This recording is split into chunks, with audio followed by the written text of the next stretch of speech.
Well, let's not keep the people waiting. You almost tricked me. I almost tricked you. Oh no! So wait. Oh, no. Oh no! You Echo. No. How do Macs work? You know, half the time I don't think I know how Macs work. Yesterday, that was already muted for me. I mean, I had to like work on that today. I forgot. I don't know. It's on my computer, so I don't really know. I can't say for sure. It's literally your computer. But it's not. I didn't pay for it, and isn't like ownership, possession is 5/10 of the law. But if it's not mine. I'm just holding it for somebody else. I'm just holding it for a friend. 5/10? 5/10 of the law. It's half. I don't think that's possession is half the law. No. Yeah. No. I'm pretty sure that's how it works. Birds. What does that say? Wait, I can look it out on my screen. Birds of production feathers. 9/10. Possession is 9/10. And you have possession of it. And that's from a lawyer. You have possession of it. But I plead the fifth. Okay. I plead the fifth. Welcome, everybody, to part 2 of Video Game Date Night. We're off to a great start. I'm Kevin. I'm Kristi. I don't think we did introductions yesterday. Yes, we did. We did? You said our names. You said both of our names, and then you introduced us immediately after saying both of our names. I did? Yeah. I don't remember that at all. You said it's date night with Kevin and Kristi. I'm Kevin. Oh, well, and this is Kristi. That's right. I did do that. Yep, yeah, it was like a little, because, mm-hmm. like, it sounded like you'd be Kevin.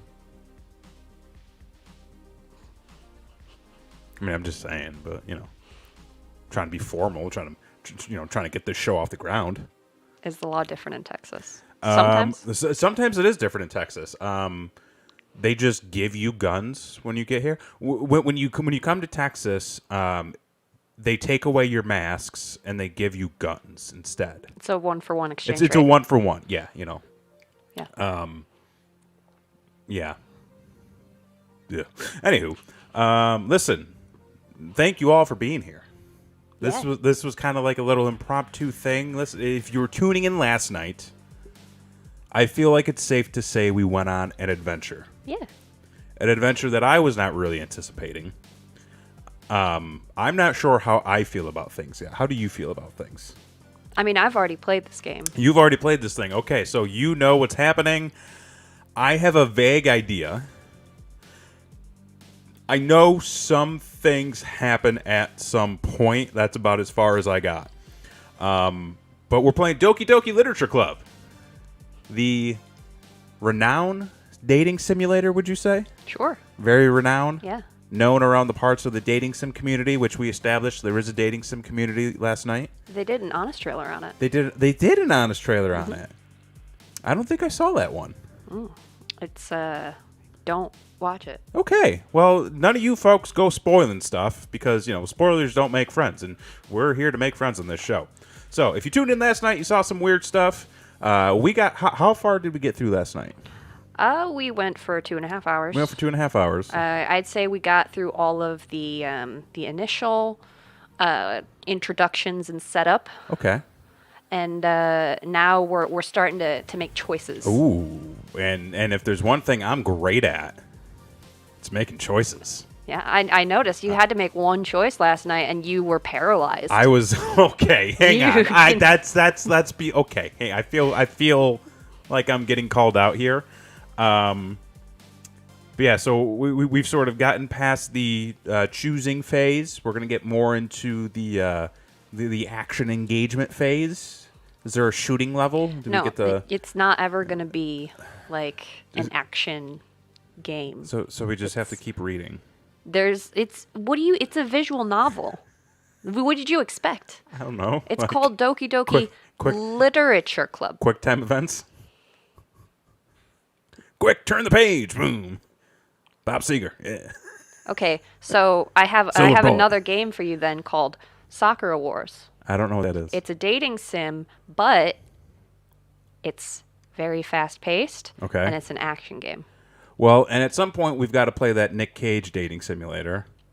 and the John Cena dating simulator. Apparently those aren't as long, so we could probably knock those out in a session. I would actually love to see you make dating sim game choices under stress, where you don't get to think about it. We're going to figure that out. We're going to figure out how to put that together. Because, listen, video game date night is a thing now. It's a thing. We got a Twitter account. We're going to flesh it out. It's going to be great. If you haven't watched part 1, don't stop watching this and go watch that. Just hang out here, and then afterwards go back and watch part 1. It's okay. We're all on this ride together. Axe says, Kevin making choices is like the moon landing. Both never happened. Oh, hang on. Okay. Fen says, hey, he chose the name of the character. Okay, if I remember correctly, though, he said, what's my name? No. Should I put Kevin?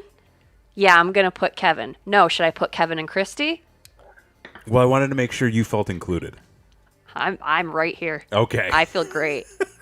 It's a wonderful show. I feel great. This is great. This is going to be my new favorite time of the week, depending on how often we do this. All right, so I don't think we need to really go into any more of the back stuff. Well, yeah, we should probably catch some people up. I was asked to join a literature club because my character was supposed to join a club before the end of the school year, but I didn't want to. I was going to go into... this is actually be a good exercise to see if I remember the story. Okay. I know my character likes anime. They wanted to join an anime club. My friend Sayori, was like, come join my club. I'm the vice president.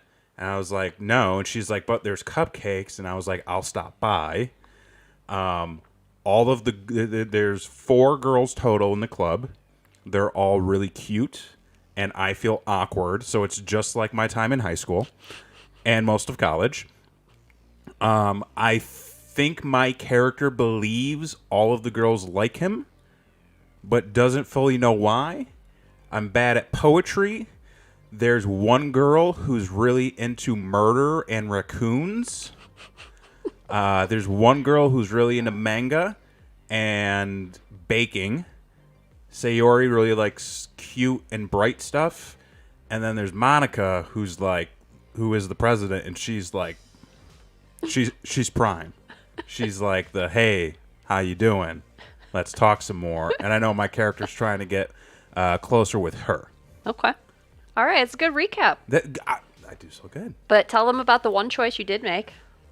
Was that about the walking home? Yep. Okay, so towards the end of the last night's session, because the character typically walks home with Sayori, she had asked, if Yuri ever asked to walk home with you, would you do it? And I was like, yeah. Pretty immediately. I felt.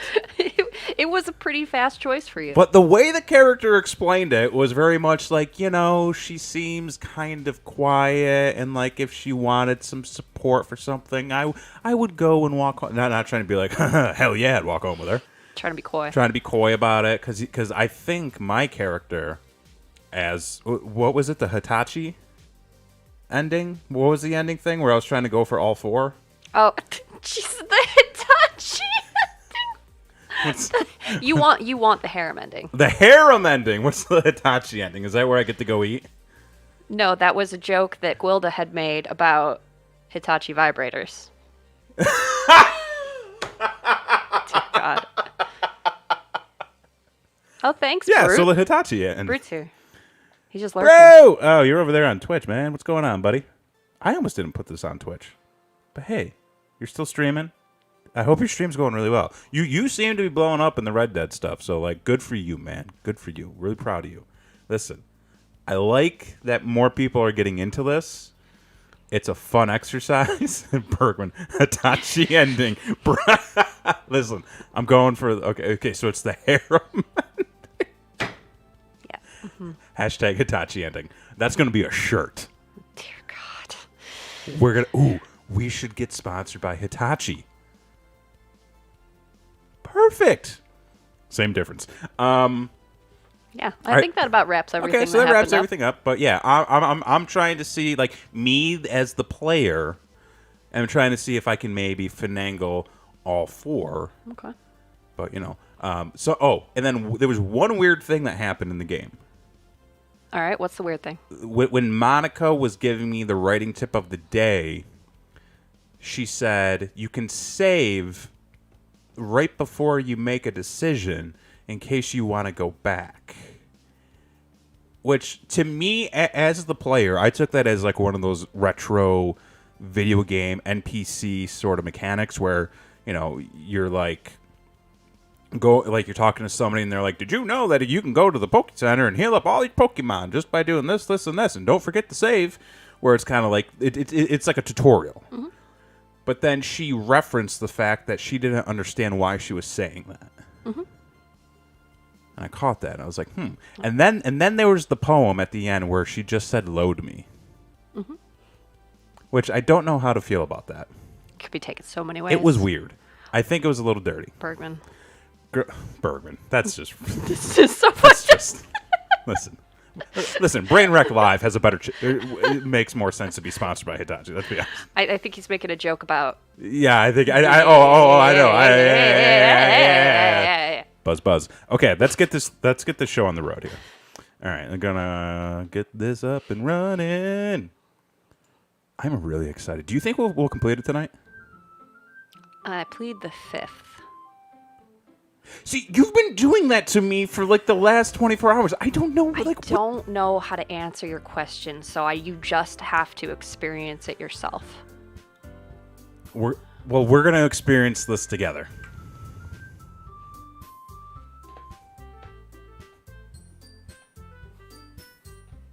Okay. Wait. Such a nice little song. I feel. Oh no! What have you done? See, this is the thing I got to work out with OBS, is it keeps hitching like when I do this stuff. All right, now I'm putting hint. You can use the skip button to fast forward through text you've already read. Oh, okay. All right, so this is the poem that we're writing for the literature or the festival. So this is just your normal literature day poem. I thought we were doing this for the festival. No, this is okay. You have all weekend to prepare for the festival. This is just we are going. Oh, and that's another thing too, is there's a school festival and the literature club has like a booth, and they're going to be reading poetry. Mm-hmm. And I pick words on this page, and then the little girls in the corner jump up and down based on which ones I pick. We're going to go nibble. Climax. Okay, yeah. Passion. Yeah, okay. Cage. Oh, jeez, I don't like that she jumped. I mean, someone's always gonna. Milk.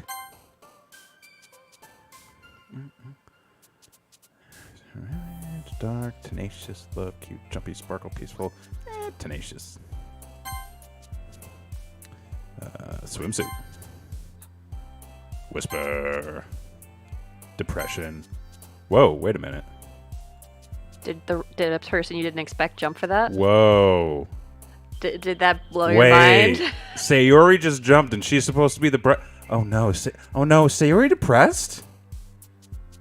Oh, yo, her poem last night about, like, her happiness being shattered all over the floor and at her friends' feet because they were... Oh, she's upset because her friends are fighting. Starscape.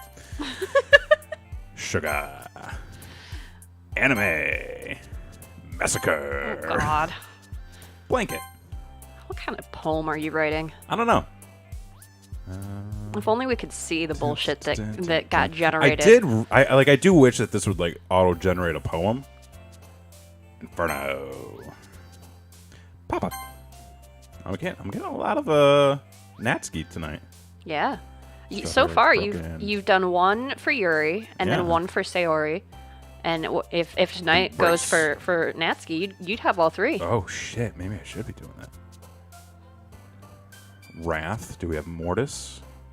Mortis? It's okay. You won't get it. Okay. That was for 3 people in the chat right now. Okay. Amazing. Doki Doki. That's part of the name of the game. Oh, my God. Last one. And Fear. Oh. You didn't like that, did you? What's happening? Oh, man. I'm the last one here again. Don't worry, I just walked in too. Were you practicing piano again? Yeah.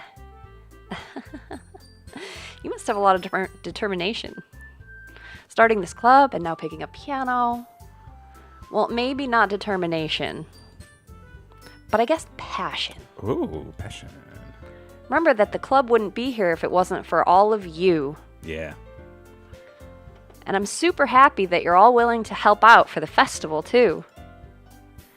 I can't wait for the festival. I thought she wasn't looking forward to it. I thought so, too. She was kind of like, fuck this shit. I'm being forced. All the Natsuki words were stressing Bergman out. It's gonna be great. Oh, yeah, and by the way, chat, you better be picking teams throughout all of this, too. We already know Bergman's team. Because, yeah, we know Bergman's Team Yuri. Mm-hmm. We had actual Sayori in the chat at one point. Mm-hmm. So, yeah. Weren't you complaining about it just yesterday, Natsuki? Well, yeah. I'm not talking about our part of the festival. Oh. But it's a whole day of school where we get to play and eat all kinds of delicious food. Yeah, that is true. You sound a bit like Sayori all of a sudden. Monica, do they usually have fried squid? Squid? It's a pretty specific thing to look forward to. Oh, come on. Are you saying you don't like squid? No. You, of all people? I didn't say I don't like it. Besides, what do you mean you of all people? Because it's right in your name. Monica. That's not how you say my name at all. Also, that joke makes no sense in translation. Huh? Never mind. Is that Let's just focus on our own event for now, okay? Fine. Your reactions aren't as fun as Yuri's or Sayori's anyway. Excuse me. Where is Sayori anyway? Oh, there you are. Sayori is sitting at a desk in the corner of the room looking down at nothing. I walk over to her. Hey, Sayori. I wave my hand in front of her face. You're spacing out again? Sorry. Don't mind me. You can go talk to everyone else. Huh? Is everything all right? Of course! Why wouldn't it be? It just feels like you're a little off. Sorry for assuming things. Jeez, you worry too much about me. I'm fine, see? Sayori shows me a big smile. Don't let me distract you from having fun with everyone. Well, all right. Oh. Oh, no. I want to give her a hug. I feel that. You feel I feel that. Now I'm having emotions. Oh, no. If you say so. I worriedly glance at Sayori before turning back toward everyone else. But the conversation has already dispersed with everyone back at their usual activities.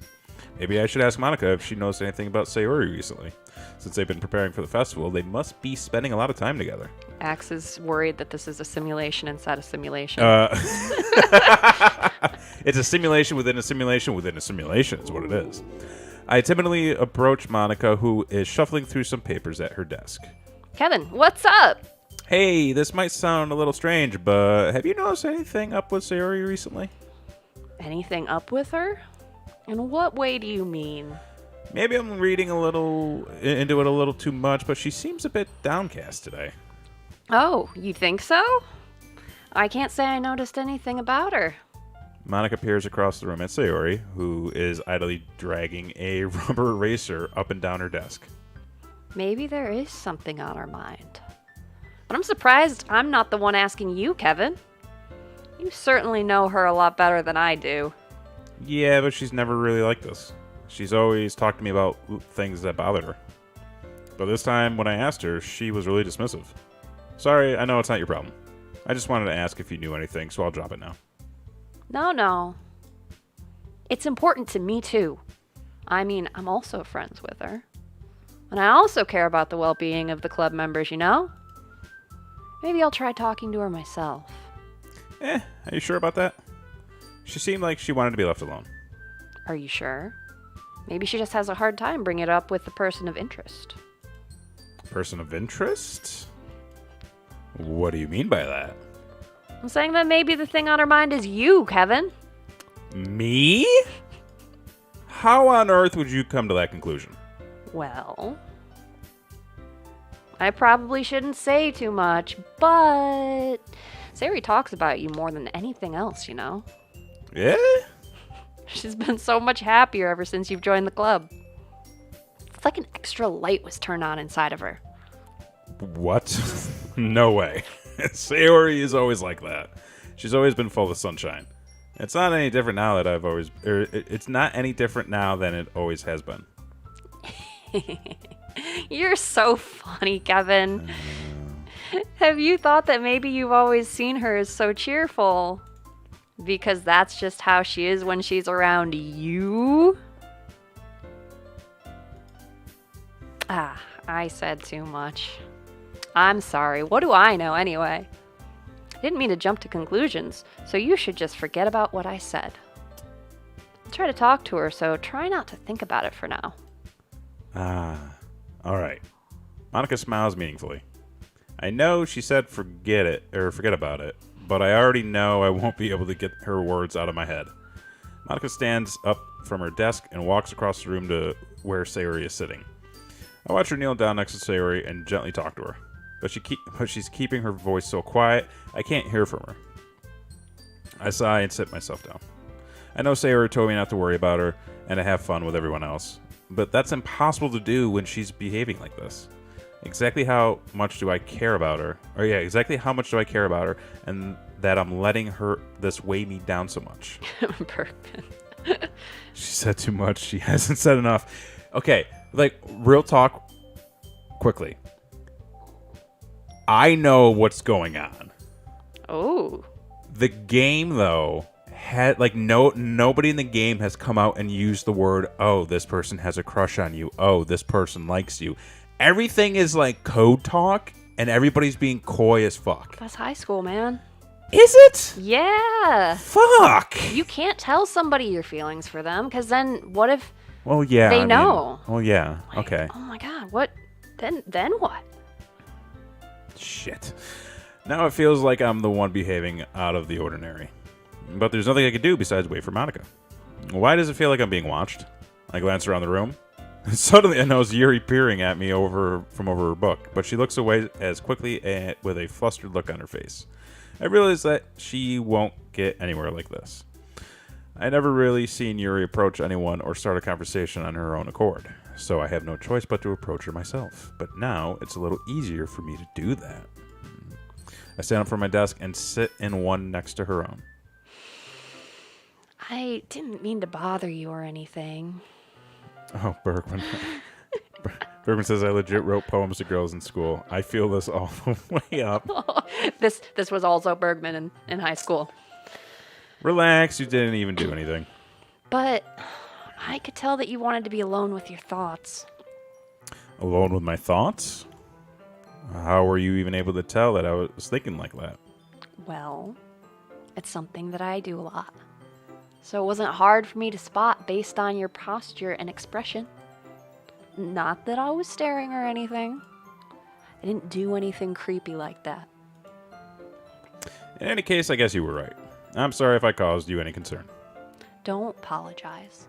Your troubles are only the concern of those who willingly share in that concern. Of course, there are certainly those who find the most comfort in keeping to themselves. But if you'd prefer to share what's on your mind, then I would be glad to listen. It's really not that big of a deal. I was just feeling a bit uneasy about Sayori. Sayori? Yeah, she seems a little off today, but when I asked her about it, she didn't want to admit it to me. So I can't help but to wonder if something happened to her. Oh? That's quite romantic. Yeah? Sorry. I didn't mean to say something stupid. It's not that. I just didn't want you to misunderstand. Sayori and I have been friends for a long time, that's all. Ah, I see. then perhaps it is unusual for her to be dismissive to you about her feelings. Or maybe I'm just reading into it a little too much. Kevin, the world is full of meaning, often hidden deep beneath plain sight. And there are many untold mysteries behind every person, no matter how well you may know them. Ah? So you think there might be something behind it after all? I think that Sayori is a very complex person. Her mannerisms on the outside don't always match what may be going on inside her head. And she may not always know what she wants. I noticed her strange behavior yesterday, too. Or today, too. Today, too. I also feel some concern for her. Also, real quick, like, people are going to learn that I have, like, a reading problem. You know this. How, like, You get way ahead of yourself. I get so far ahead of myself, and I'll just start putting in words that don't exist within the line. It's like you get the same meaning, but you say it completely different Oh, yeah, than what's 100%. on. But in your case, it looked like she was fully occupying your thoughts, wasn't she? Well, I guess that was the case. Sayori. She really means a lot to you, doesn't she? I guess. But you don't need to put it that way.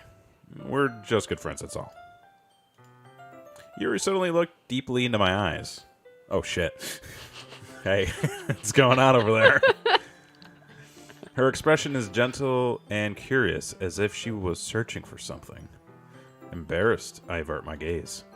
Sometimes, a person's mysteries are untold even to themselves. And you, as someone honest and caring, may uncover feelings you weren't aware were in you. That is, I think that she would be a very fortunate person to have you feel that way about her. Bergman. Hashtag give me Yuri. No. Yuri, you're giving me too much credit. I'm a pretty simple guy. So I think I'm pretty good at understanding my own feelings. Yeah, I'm not nearly as sophisticated as you. Wait, what? You laughed way too long about that.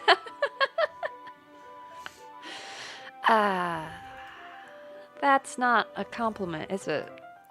It is what it is. Anyways, as long as we're here, why don't we do some reading? Well, as long as you're okay with it. Yeah. I should be taking my mind off this whole thing anyways. Okay, everyone. After some time passes, Monica calls us out of the club room. Why don't we share our poems now? Before I know it, everything is back to normal. Everyone goes to retrieve their poems. I do the same. I make eye contact with Monica, and she smiles at me. I wonder what she's talking about with Sayori. I wonder. Oh, man, who do I start with? Big decisions, big decisions. I'm going to start with Sayori. I feel like, yeah. She could use a little. She could use a little pick-me-up. It's nice, I guess. Come on, I can already tell you don't like it. Well, you don't need to worry about what I think. After all, you wrote this for someone else, didn't you? Probably Natsuki. Yeah? I didn't write it for anyone specifically. Maybe. That's not really what I meant, though. But it's okay. You're making new friends, just like I was hoping. That makes me really happy. And you're happy too, right? In this club? Well, of course I am. Good. That's all that matters to me. Thank you, Kevin. Sayori, is there something wrong? Huh? No, nothing. I'm just a little tired today. All right. Just tell me if you need anything.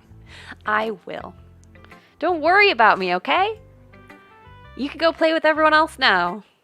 If you insist. Yay! I'm gonna go home a little bit early today.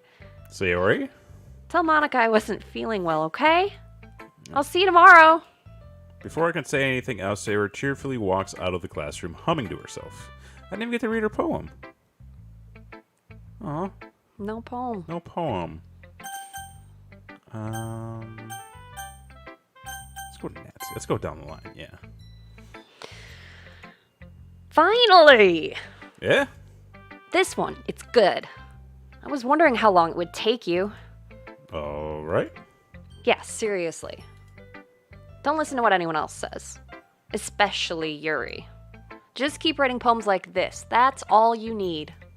Are you sure that's not just what you want? Excuse me? You're talking to a pro, you know. Don't you think you should trust my opinion the most? I guess that depends.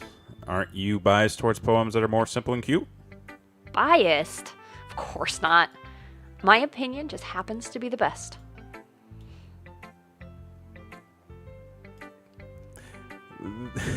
There's one thing I still can't tell. Is Natsuki actually self-aware of her spoiled behavior? At this rate, I don't know if I'll ever figure it out. Fair enough. I'm glad you like my poem after all. I knew you'd finally understand. Just keep showing me your poems and you'll be a pro before you know it.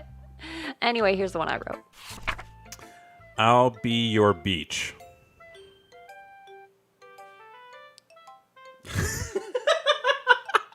Okay. Your mind is so full of troubles and fears that diminished your wonder over the years. But today I have a special place, a beach for us to go. The shore reaching beyond your sight, a sea that sparkles with brilliant light. The walls in your mind will melt away before the sunny glow. I'll be the beach that washes your worries away. I'll be the beach that you daydream about each day. I'll be the beach that makes your heart leap in a way you thought had left you long ago.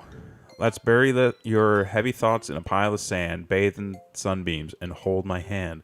Wash your insecurities in the salty sea, and let me see you shine.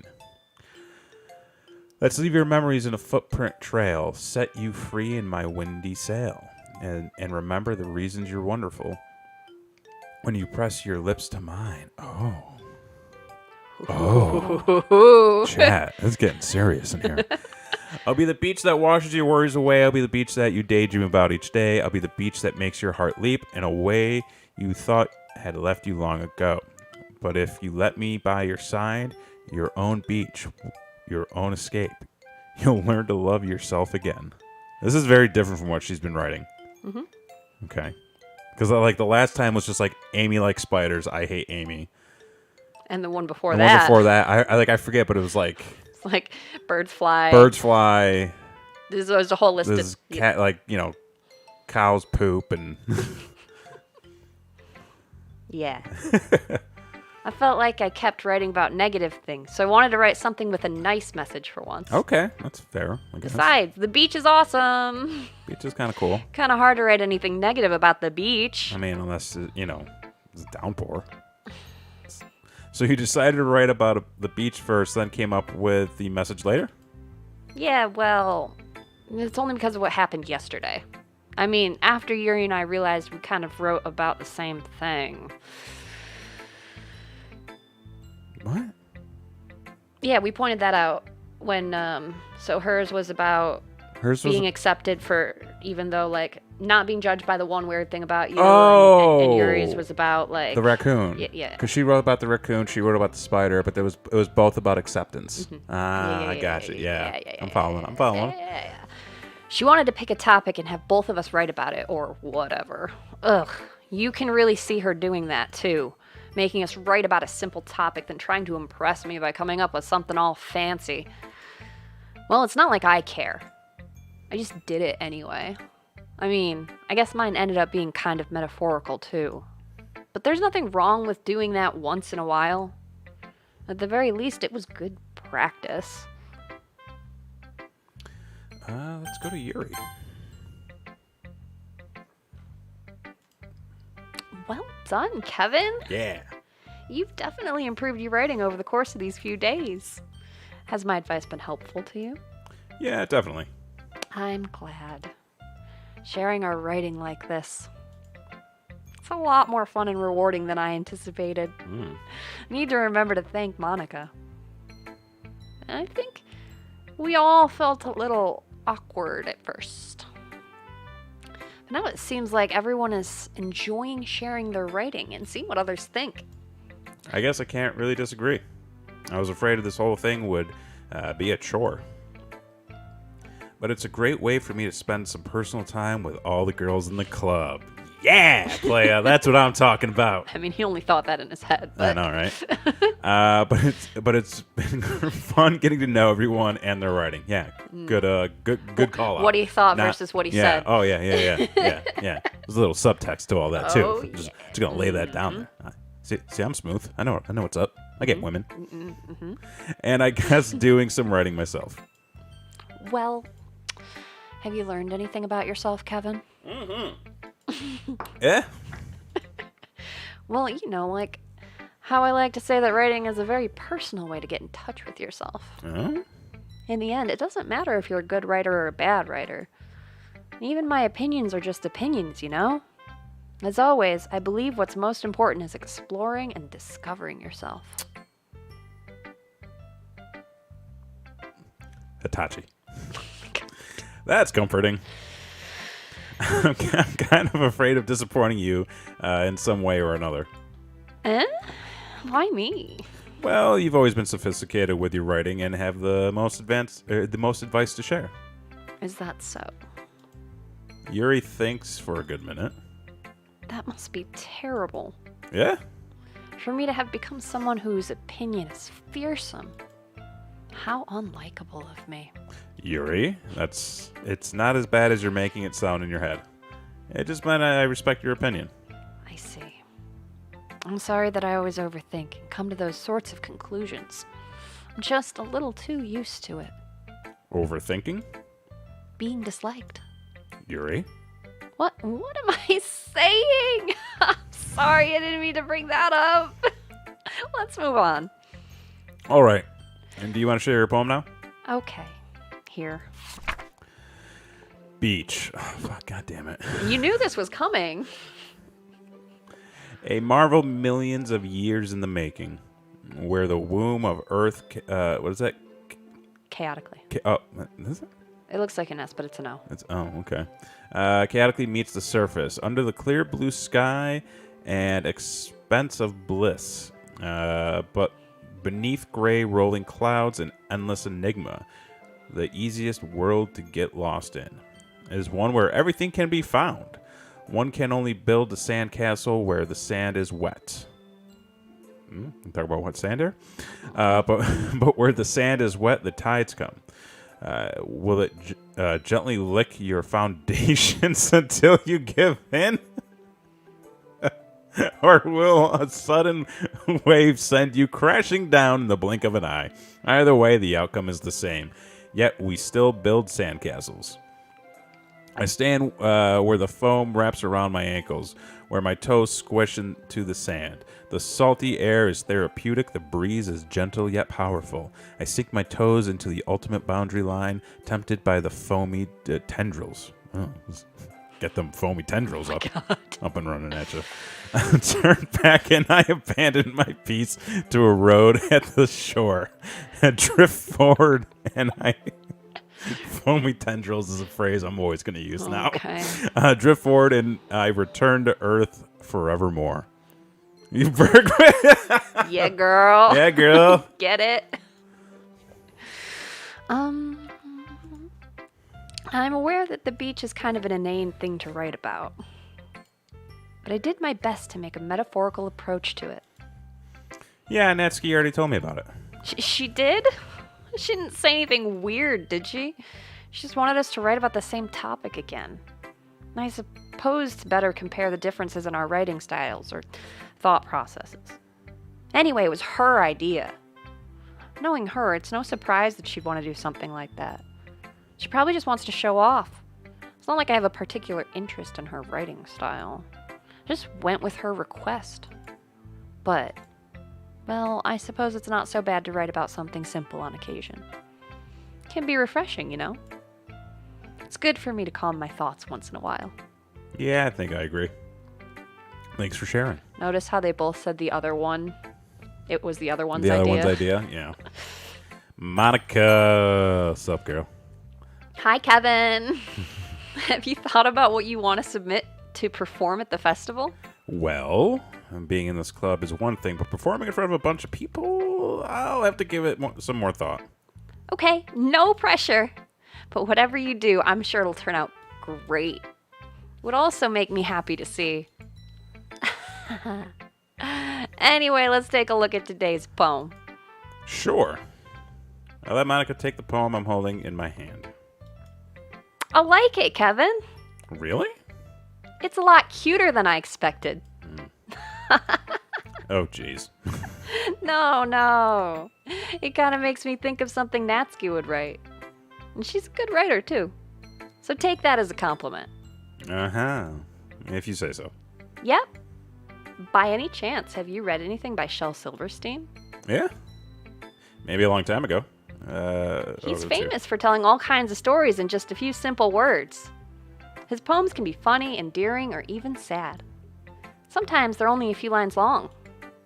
They might even feel like they're written for kids, but if you think about them, they can express views of the world that would apply to anybody. Mm-hmm. That's what's up. I see. So you're saying that Natsuki is kind of like that? Sort of. Maybe she's not an expert. You probably won't find much filler in her poems. They might be easy to write, but they're super challenging to get the meaning through. So I can see why it would be your kind of poem to explore. Anyway, I'll share my poem with you now, all right? All right. The Lady Who Knows Everything. An old tale tells of a lady who wanders earth. The lady who knows everything. A beautiful lady who has found every answer, a meaning, a purpose, and all that was ever sought. And here I am, a feather, lost adrift the sky, victim of the currents of the wind. Day after day I search with little hope, knowing legends don't exist. But when all else has failed me, when all others have turned away, the legend is all that remains, the last dim star glimmering in the twilit sky. Until one day the wind ceases to blow, I fall, and I fall, and fall, and fall even more. Gentle as a feather, a dry quill, expressionless, but a hand catches me between the thumb and forefinger. Stop. No, that's. We'll get to that. We'll get to that. Okay, we'll get to okay. that. That's not me being fresh. Like I've got an actual. Okay. We'll hear it. But a hand catches me between the thumb and forefinger, the hand of a beautiful lady. I look at her eyes and find no end to her gaze. Oh. Okay. The lady who knows everything knows what I'm thinking. Before I can speak, she responds in a hollow voice. I have found every answer, all which amount to nothing. There is no meaning, there is no purpose, and we seek only the impossible. I am not your legend. Your legend does not exist. And with a breath, she blows me back afloat, and I pick up a gust of wind. There was a reference in there. There was a reference. Do explain. The thumb and the forefinger. That wasn't reference. I swear, it's gotta be. To the OK symbol? No, not to the OK. Okay. That's what you. Because the thumb and the fork. Because when I was reading the book with Yuri, that was specifically called out about catching the page between the thumb and the forefinger. Huh. Or catching it with your thumb, at least. Oh, I didn't think about that. Yeah. And the gazing. Yuri's always gazing at me. Okay. You think it's about Yuri? I think it's about Yuri. Okay. I think it's about Yuri. You and know. Me. You know. I know. You know. Oh, you. I sometimes forget, when you're talking to me and when you're just reading off from the game. Like to keep you guessing. Yeah. I feel like learning and looking for answers are the sorts of things that give life meaning. Not to get too philosophical or anything, but it was kind of on my mind, so that's what I wrote about. I see. I never really put much thought into it. In a way, it's almost paradoxical. Because if we had all the answers, wouldn't the world start to lose its meaning? You know, there's one thing I noticed. It seems like everyone in the club prefers writing about things that are more sad than happy. Are you surprised? I mean, if everything was okay, we wouldn't really have anything to write about, would we? Humans aren't two-dimensional creatures. I think you know that better than anyone. You mean one-dimensional? Yeah, that. Anyway, Here's Monica's writing tip of the day. You ever too shy to share your writing because you're afraid it's not that good? It can be really disheartening to get a lukewarm response to something that you put so much into. But if you find other people who enjoy writing, then sharing becomes a lot easier. Because instead of just telling you that your writing is good or okay or bad, they'll want to focus more on everything that went into it and the things you can work on. It's much more encouraging that way, and it will make you want to continue improving. It's almost like having your own little literature club, don't you think? That's my advice for today. Thanks for listening. Spoken like a true poet or artist. Okay, you three. We're all done sharing poems, right? Why don't we start figuring out... Hold on a second. Was it just me, or did you say something strange just now? Huh? Something did sound a bit unusual. That's right. You deviated from your usual catchphrase when addressing the club. Catchphrase? I don't have a catchphrase. Jeez, why is the mood so weird today? Look, even Yuri isn't immune to it. Ooh. Stagnating air is common foreshadowing that something terrible is about to happen. In your books, maybe? Look, the only thing different is that Sayori isn't here. Axe. Oh fuck, this shit is wild and trip as fuck. I am infested. This is a conspiracy. Oh, no. It seems you're right. Sayori always helps lighten the mood a little bit, doesn't she? It's almost like everyone's balance is thrown off a little when she's not around. Where the heck did she run off to anyway? I thought she just went to pee. Natsuki, please, show some decency. Oh, come on. She actually wasn't feeling too well, and went home early. Is that so? I hope she's alright. Seriously? Of all the times to not go home with her, you picked the time she's not feeling well? So much for you two being all lovey-dovey. No. First of all, stop misunderstanding my friendship with Sayori. And second, she's kind of been avoiding me today, so I didn't want to force it. Oh? That's that curious expression coming from Yuri of all people. Calm down, guys. I feel like I'm getting a little tense in here now. Like people coming after me, like I gotta stand the fuck up, do something. I talked to her earlier and everything is fine. What did she say? Anyway, we need to figure out the rest of the festival preparations. Oh, what the fuck? So let's decide what everyone will be doing this weekend. I already know what I'm doing. And that's right. Natsuki will be making cupcakes. But we might need a lot of them and different flavors. Can you handle that all by yourself, Natsuki? Challenge accepted. And as for myself, I'm going to be printing and assembling all the poetry pamphlets. Sayori will be helping me design them. And as for Yuri, you can, Guys, can you help me come up with something for Yuri? I'm useless. No! That's not it at all. You're the most talented person here, you know? Now Natsuki's pouting too? Jeez, I can't tell. Like, even I can tell now. I guess I never gave Sayori enough credit, but I can tell things are even harder on you when she's not around. That may be the case, but if I can't also be a leader on my own, then I won't grow as a person. So Yuri, you have beautiful handwriting, you know? So you should make some banners and decorations to help set the atmosphere. Atmosphere? About that. I love atmosphere! Okay. So, sure. Yuri's expression suddenly changes as she stares at her desk in focus and starts nodding to herself. Your mind is already racing, I see. That's great. You'll be a wonderful help, Yuri. But anyway. Sorry. That just leaves you, Kevin. You're getting called out over there. Yeah. Oh, shit. But I'm bad potential boyfriend, Kevin. The one who is truly useless. Don't say that. In fact, both Natsuki and Yuri have some pretty heavy tasks to handle. It would probably go a long way to give one of them a hand. Oh. You could always help me out as well. I would be really appreciative of that. Oh. That's...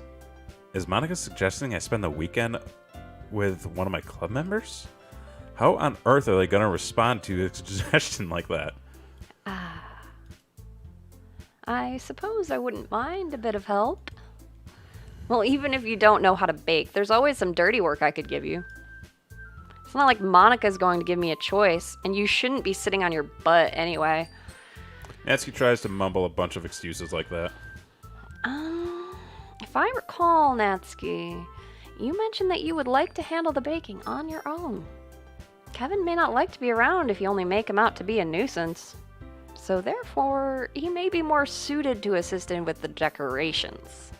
Hold on, I never said that. How hard could it be to make a few decorations anyway? Sounds more like you're just making excuses for Kevin to...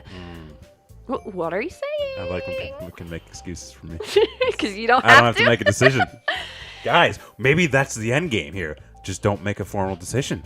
It will be extremely meticulous work. Yo, Yuri loves atmospheric layers. She does. She's into them layers. And baking isn't. Just what do you think? Guys, let's settle down for a moment. In the end, I think it's up to Kevin to decide how he'd like to contribute. Besides, he hasn't really gotten the chance of spending time with me yet, you know? So I'm sure he's interested in... You literally just said. I'm surprised as well. Sorry. I was just saying, though.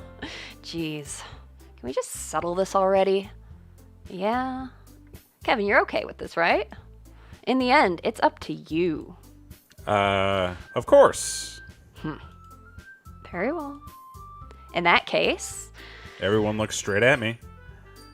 But of course, I'm going to go with... Oh, wait, Sayori's in there. Oh. But I want to hang out with Monica. Well, I guess I should probably be helping Monica. Yay, you picked me! Yay!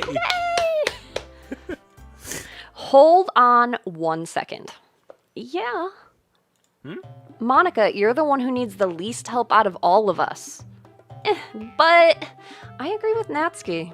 Not only is your work already most suitable for one person, you already have Sayori as well.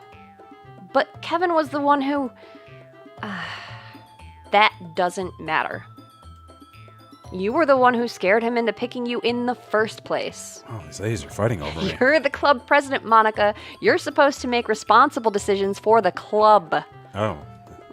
Bergman did not like your Bergman, choice. I'm sorry, man, but like, listen, she's the only one I haven't really hung out with and gotten to know. How am I going to make a formal decision if I haven't fully gotten to know everybody yet? Monica. Oh, did I just skip over that? Yes. Oh.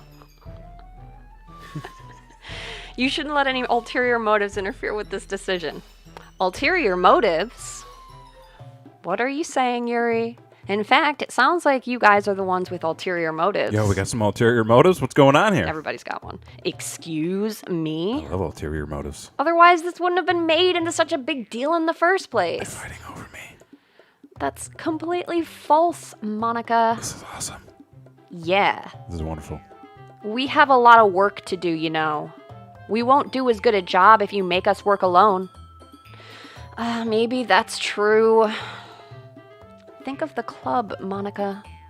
If we want our event to succeed, then we need to appropriately distribute our resources. So are you going to do the right thing, President? Okay. I get it. It's technically most logical for Kevin to help out one of you two. Aww. So, I guess that's what we'll do. Do you have a preference, Kevin? Sayori is still on there. What? You gotta pick one of the three. Oh man. Took away your Monica choice. Monica! Oh man. She's the Matrix. She won't let you pick her to the red pill.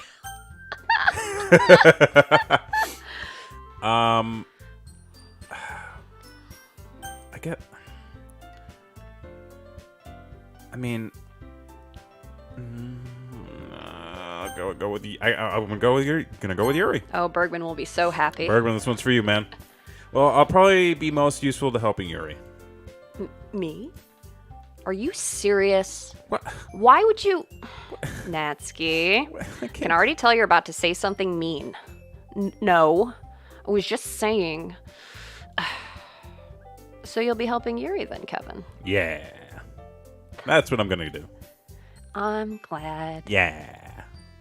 I have a bad habit for overthinking these sorts of things. So I think your assistance will be very useful. That's great to hear. Natsuki, will you be able to handle the baking yourself? I mean, yeah. I thought they already decided that. I already said it would be fine. Okay. Everyone can tell that Natsuki's feeling a little sour. So is that everything we needed to go over? Yeah, that should be about it. Are you guys excited? Well, excited may not be the right word. Oh? But I suppose I'm looking forward to it a little bit. Do you feel the same way, Kevin? Me? I guess you could say I'm interested to see how it'll turn out. It's good enough for me. What about you, Natsuki? Natsuki? What? Why is everyone yelling at me? I didn't even do anything. No, that's not what I meant at all. Yuri anxiously glances between everyone in the room. I'm sorry for this. I don't really know why Kevin picked me. And also... No, I'm getting blamed? What the fuck? Your cupcakes are the best cupcakes I've ever had. They go really well with my tea. And nothing that I do for the event will compare to that. So... I get it. I'm kind of surprised, though. Why? I'm the one acting immature. I already know that. But you're trying to cheer me up all of a sudden. I know I'm not very good at it. Kristi missed her calling as a narrator voice actor. This is tremendous. Like, honestly, you are killing it. Thank you. Like, I just want you to know that. You're doing a fantastic job. I can barely read. And I've got a master's degree. I get practice every Thursday. There you go. I'm sorry if I said something bad. Natsuki isn't the only one surprised. Monica and I are also taken back by Yuri's words. When she already has trouble with words, trying to cheer someone up must be far out of her own comfort zone. But I begin to understand. Yuri's trying to sound like Sayori. Even if it didn't work perfectly, I could tell that she tried to say something Sayori would say at a time like this. Because Sayori always helps everyone smile and feel good about themselves. No. I kinda appreciated it. I'm sorry for making a big deal out of nothing. But I'm going to say this. You better bet that my cupcakes are going to be the best part of the whole event. I believe you. Yeah! I hope to see everyone do their best. But with that, there's nothing more for today. So I guess it's time for us to head out. Alright, let's get out of here then. Everyone packs up their things. I start to follow Monica and Natsuki out the door as they chat between each other. Yeah? I turn around. Sorry. I realized that I don't have any way of contacting you this weekend. Oh shit, here it comes. Oh, you're right. I can't believe that slipped my mind. I should give you my phone number. I think that would be the best way, yes. Yeah. Alright then. Yuri and I exchange phone numbers. Oh shit. Oh damn, we got them digits. Shit. We've got them digits. We making it happen. Okay. Then I'll be stopping by your house on Sunday. Eh? My house? My parents live at my house. Is that a problem? No, not at all. I just thought I would be the one going over to your house since I'm the one helping you. I suppose that makes sense. But if you don't mind, I think I would prefer going to your house. All right. In that case, it won't be a problem. I decide not to press Yuri any further. or for a reason. See what I mean? Yeah, okay, case in point. Same meaning, Same different meaning. words. It's not like it should matter much either way, so I'll just need to make sure my room is clean. I hope I managed to make myself useful in some way. I'm not nearly as creative as you are. Don't underestimate yourself, Kevin. Damn, this is how you get the digits. I didn't know I would learn something during this. Oh, Fenton. Oh, we're learning a lot. This is an educational experience for us all. I think that we'll make a very productive team.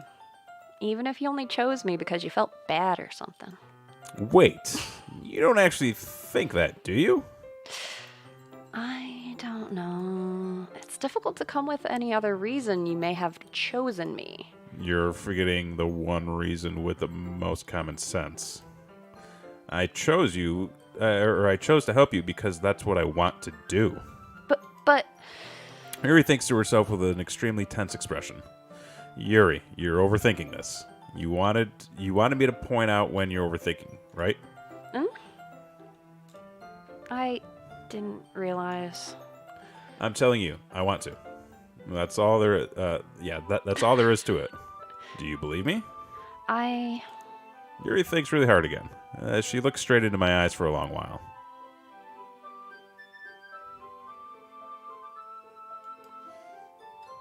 I believe you. As if it took her tremendous effort, Yuri finally says that and relaxes her expression. And I'm really looking forward to Sunday. Yeah, I am too. After that exchange, I make my way out the door and Yuri follows. Are we going to walk home together? I can't believe this. Yuri's going to be coming to my house on Sunday. My anxiety shoots through the roof. Oh, yeah, it does. Oh, yes, it does. Oh, yes, it does. Oh, yes, yes, it does. Yes, it do that. Even though I've gotten pretty used to handling her at this point, there's no telling what might end up happening when we're outside of school. More than that, she told me that she was looking forward to it. Is this the chance I have to make something happen between us? Or is this too early for that? Only time will tell. But until then, I won't be able to take my mind off it. I seriously can't wait. You know what we should do? We should save. Oh, It's okay. already Sunday. Let's save. You didn't save before the I didn't choice. save before the choice. That was a big choice. I didn't save. I mean, it's not. Like you could always save after that. I mean, that's technically before the choice. Yeah, and if you turn skip text on, you just fly right through We'll it. go right there. Yeah. We're gonna return. It's already Sunday. I've been getting increasingly anxious about Yuri coming to visit. I keep telling myself there's no reason to be nervous, but it doesn't help much. Yuri is clearly an introvert and also an intimate person in general. There's no doubt that she'll open up a little bit when it's just the two of us. Meanwhile, we've been texting? Oh, whoa. shit. Okay, Oh, what's shit. going on? What time we texting? What are we saying? She was extremely apprehensive at first, but it wasn't long before I was already learning more about her. But putting Yuri aside, I haven't heard a thing from Sayori since she left the club early the other day. It's not like we text each other all the time or anything, but I've been worried about her in the back of my mind. Between what Sayori said and what Monica said, is it really okay for me to put Sayori's feelings aside when she might need me? I decided to visit Sayori before Yuri comes over. Rather than asking, I simply tell her I'm coming over, much like we've done in the past. Once I reach Sayori's house, I knock on the door before entering it myself. Again, we used to play so often that we've made it a habit of simply entering each other's homes like we're family. Just creeping into the house is quiet. Sayori isn't anywhere on the first floor, so I assume she's up in her room. It's already strange of her not to run down and greet me. I head up to the bedroom where I finally find her. Sayori? Hi, Kevin. Oh, hey. Okay. I sit down in her room. Sayori forces a smile, but it's easy to tell that she's different. There's a minute of silence between us. You haven't come over in a long time, have you? I guess you're right. It has been a long time. Not much has really changed, has it? Sayori's room is as messy as it's always been. I also recognize the same stuffed animal on the wall. I also recognize the same stuffed animals and wall decorations that she's had for years now. If you came over more often, it wouldn't be such a mess. That's because I end up cleaning it for you. How come you suddenly wanted to come over today? Aren't you supposed to see Yuri today? Yeah, but wait, how did you know that? Sayori has already left. Sayori had already left by the time we decided that last meeting. Monica told me. It's only natural for her to keep me informed about the festival preparations, right? Yeah, that's true. But what about you? Aren't you gonna be helping Monica today? Of course. But I'm just helping her online. We didn't plan to meet up or anything. That's so it's just me and Yuri then. Yep. There's more silence between us. Sayori stares in a random direction. Everything about her behavior is really uncharacteristic. I finally get to the point. I just wanted to see how you were doing. After you left on Friday, when something's wrong, you can't hide it from me. I know you too well. So? Sayori smiles, shaking her head. That's no good, Kevin. Yeah? Why can't it just be like it's always been? This is all my fault. If I didn't get so weak and accidentally express my feelings, if I didn't make that stupid mistake, you wouldn't have been worried about me at all. You wouldn't have come here. You wouldn't have been even thinking about me right now. But this is just my punishment, isn't it? I'm getting punished for being so selfish. What is happening? I think that's why the world decided to have you come over today. It just wants to torture me. Sayori? I grab Sayori by the shoulders. What on earth are you saying? Are you listening to yourself right now? I know something happened to you. There's no other explanation for you to be like this. So tell me already. Until I know, I won't be able to stop thinking about it. Sayori gives me an empty smile. You really put me in a trap, Kevin. It's a trap. But you're wrong. Nothing happened to me. I've always been like this. You're just seeing it for the first time. Oh, no. She's always been sad. Aw, seeing what? What are you talking about, Sayori? You're really just going to make me say it, aren't you, I Kevin? wish people would just say what they're thinking. I guess I have no choice this time. The thing is, I've had really bad depression my whole life. Did you know that? Why do you think I'm late to school every day? Because most days I can't even find a good reason to get out of bed. What reason is there to do anything when I fully know how worthless I am? Oh, wait, Gould is here. I wasn't able to get here and am still... Wait, what? I can't even read the fucking chat right now. I wasn't able to get here and I'm still... I think he's trying to say I'm still at work. I hope I haven't missed anything. We had a little scuffle back at the Literature Club. But now we're Kevin checking made on a Sayori. serious choice to hang out with Yuri. I made a serious choice to hang out with Monica. Oh, yes. And then I was told I couldn't do that. Yes. I didn't get my Monica time. I want my Monica time. At some point, I want to get my Monica time. Why go to school? Why eat? Aww. Why make friends? Aww. Why make other people put their energy and caring to waste by having them spend it on me? No. She's... Oh, Axe is going deep. That's what it feels like. And that's why I just want to make everyone happy. Oh, no. Oh, Sayori. Without anyone worrying about me.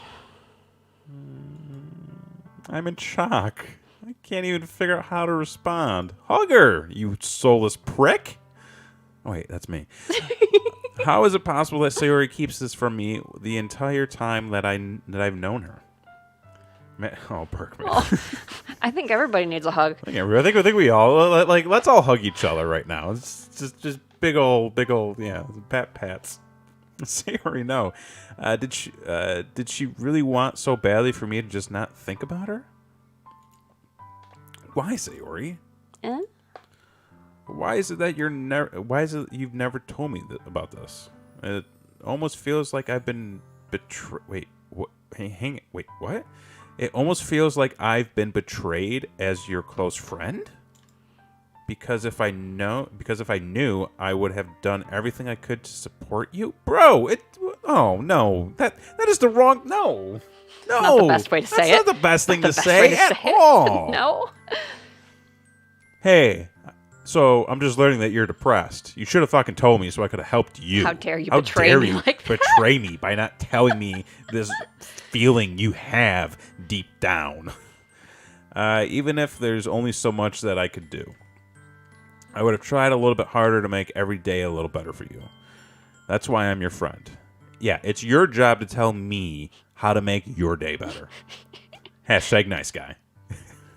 I'm a nice guy. God damn it. People like me. All you had to do was tell me.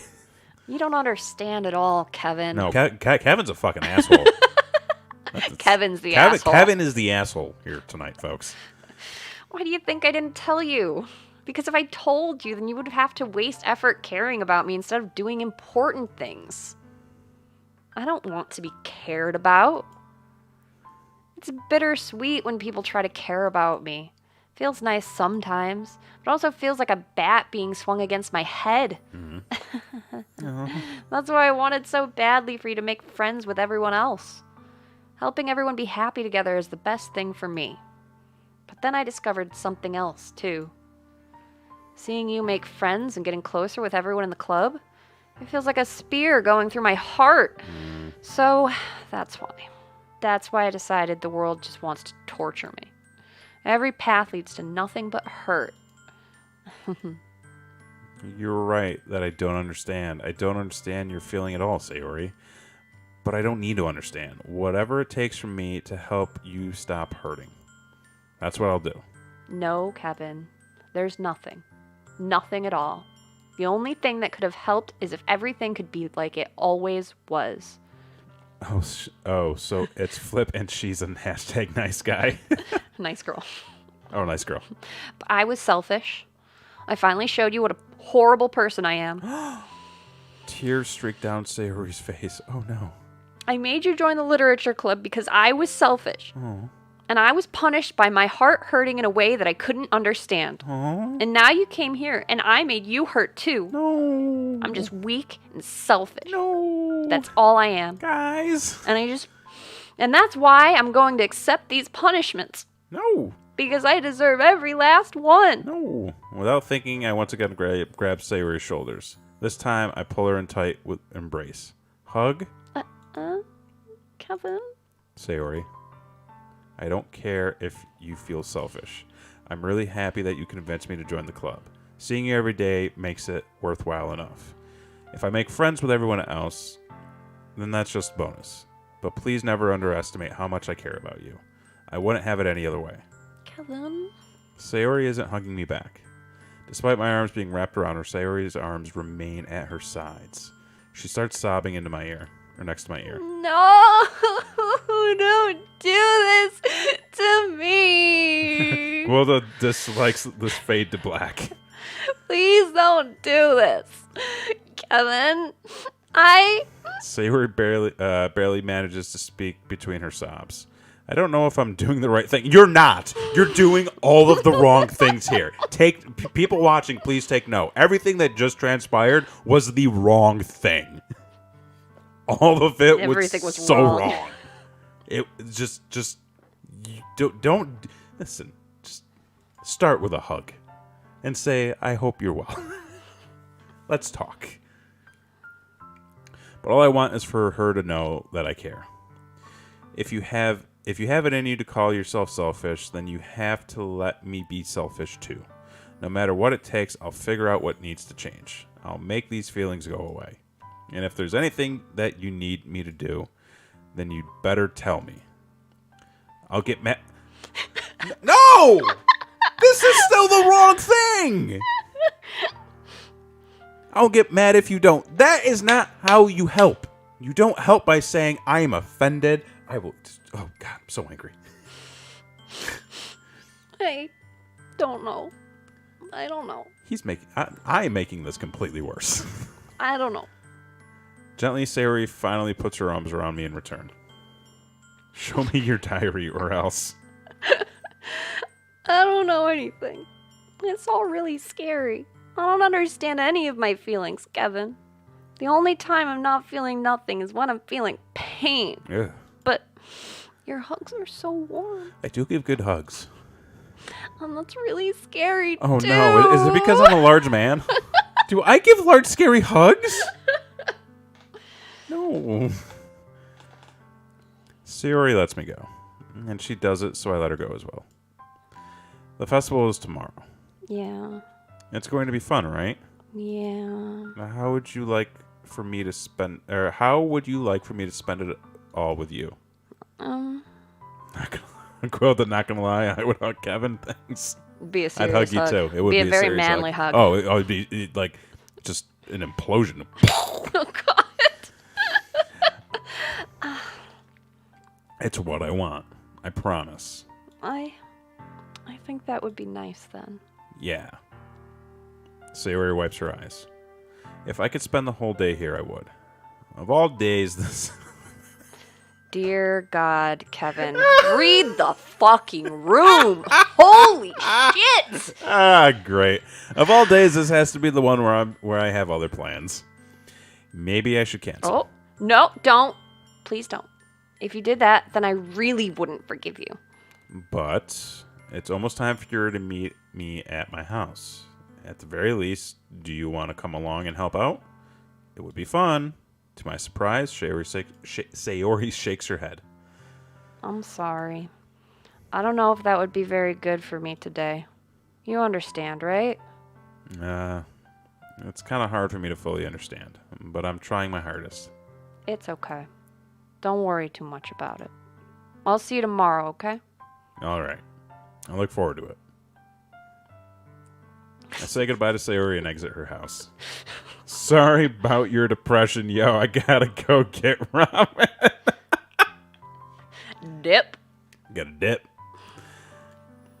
On my way home, I find myself feeling uneasy. You should, you prick. But it's hard for me to keep thinking about it when Yuri is about to come over, too. Nice. I think Sayori is right. I shouldn't be worrying too much, and we're definitely going to have a great time tomorrow. I should just focus on what's ahead of me. As I approach my house, I see something that makes me feel a moment of panic. Yuri? Thank goodness. You're a little early. I'm sorry I wasn't home yet. Were you waiting for a long time? No, I just got here. But I started to get really nervous when nobody answered the doorbell. You always could have texted me. If I had known, I would have reassured you and hurried more on my way home. I suppose that's true. Didn't think of that for some reason.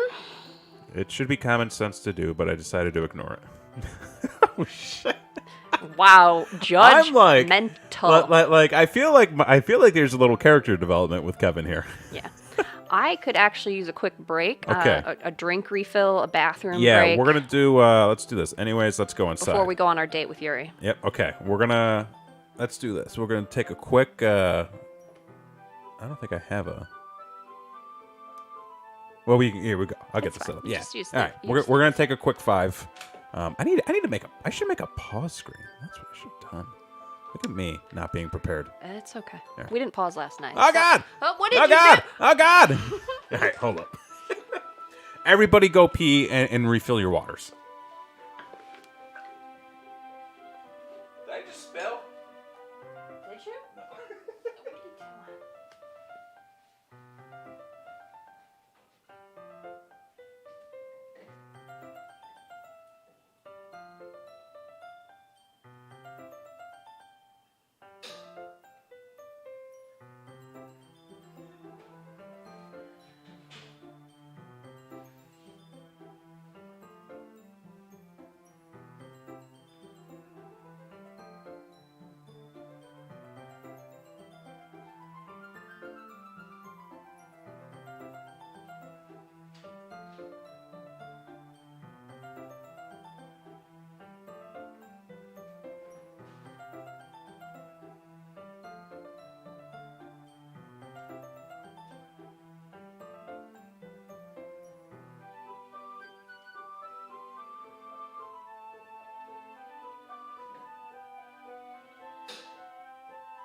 No, we know we left the mics hot.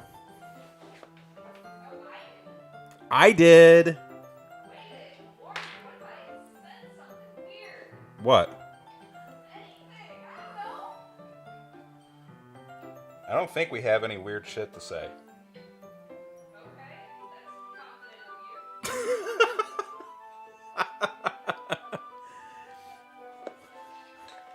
Sounds like someone just got a bowl of kitty food. Nope. Kristi's making a drink. I got me a beer. Oh, shit. Ah, there we go. Dun, dun, dun.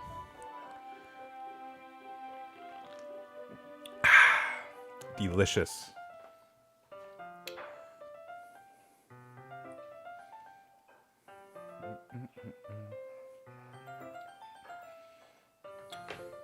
Okay. I think we're making good progress in this. I feel really confident about where we're going. It's a little sad. It's a little jarring. But we're going to get there. Okay.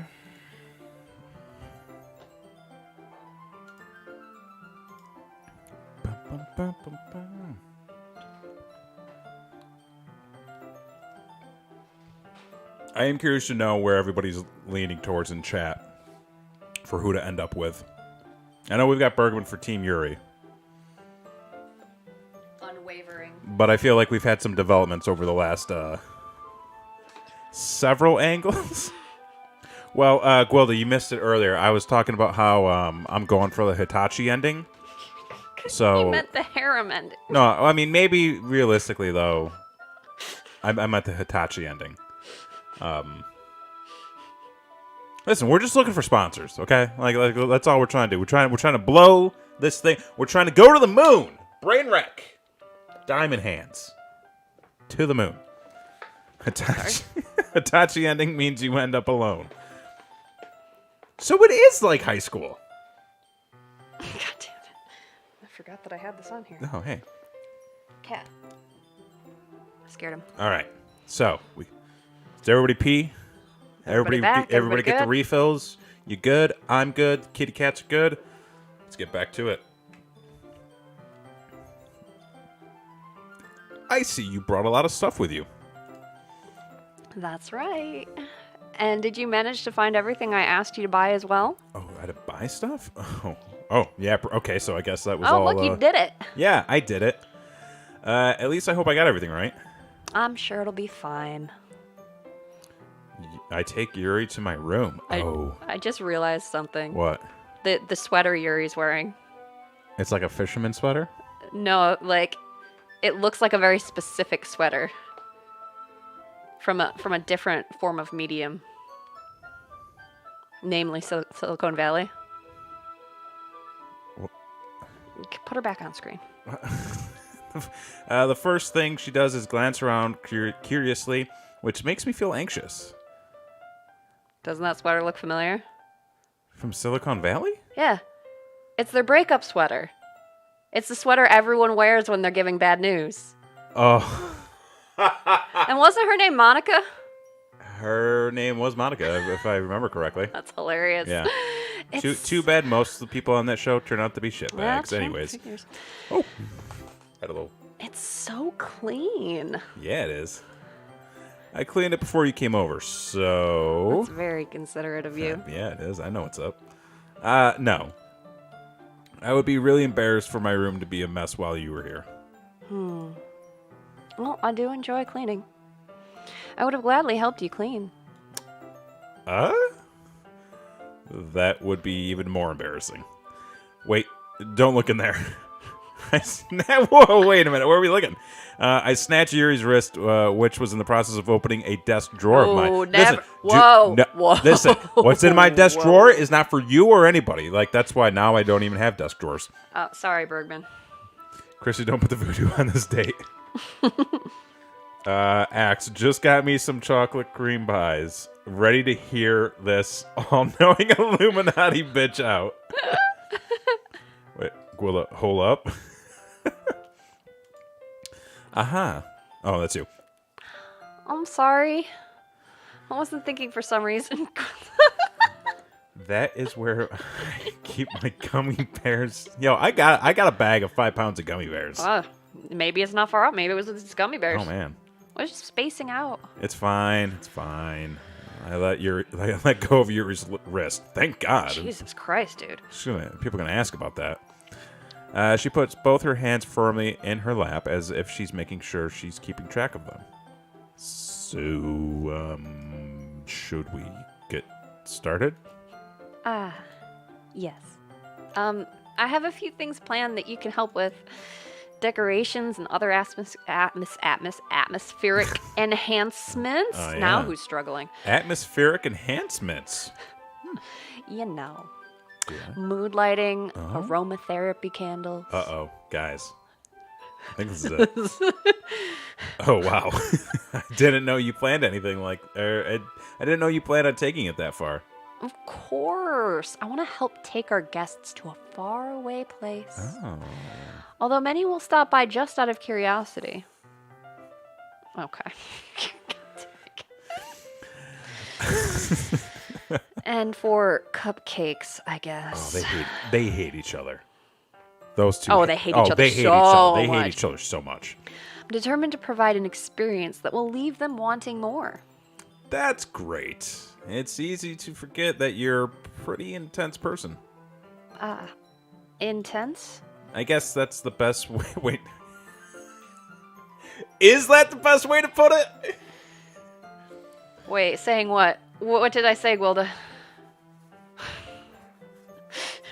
Yeah, wait, what exactly? What did I say? I'm on Twitter right now, too, so if you want to go back and clip something, but that's Kev Graham's on Twitter. Or not Twitter, No, Twitch. Twitch. Twitch, yeah, Twitch. I know what I'm doing. You know exactly what you're Yeah. doing. Is that a bad thing? No, not at all. It's something that I like about you, actually. Is that so? Oh, atmosphere. Oh, you trying to say atmosphere? That makes me feel relieved.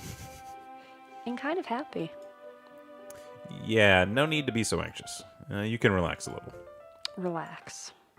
I brought some things for relaxation. Oh my god, Kevin. I was going to use them during the poetry event. Oh, yeah? Like what? Let's see. Yuri rummages through her bag. She pulls out a few candles and a wooden cylinder-shaped object. Listen, that's how you get splinters. I did some shopping on the way here, so I happen to have all these in my bag. I plan to cover the windows in black paper and use the candles to light the room. I think that would be amazing, don't you? Yeah, that would be really neat. What's the wooden thing, though? Kevin's gotta know. He's gotta know. This is so terrible. Oh, this? It's a diffuser for essential oils. Oh, okay. It's not a ramrod. How familiar are you with aromatherapy? I can't smell, so... Not very familiar, folks. Hey, now, get there, Yuri. Not familiar at all. See? Apparently, I can't smell in game, too. Is that so? It's one of my favorite contributors to a positive atmosphere. It's a weird way to say that. Depending on the oils or herbs you choose, you can change the mood of the air itself. You can even feel it permeate through your body. Yo, we about to get freaky? Relaxation, positive energy, romance, reflection. It's almost like magic. Yuri takes the cylinder and pushes a switch on the bottom. Did this suddenly become a Young Living pitch? What is what? happening?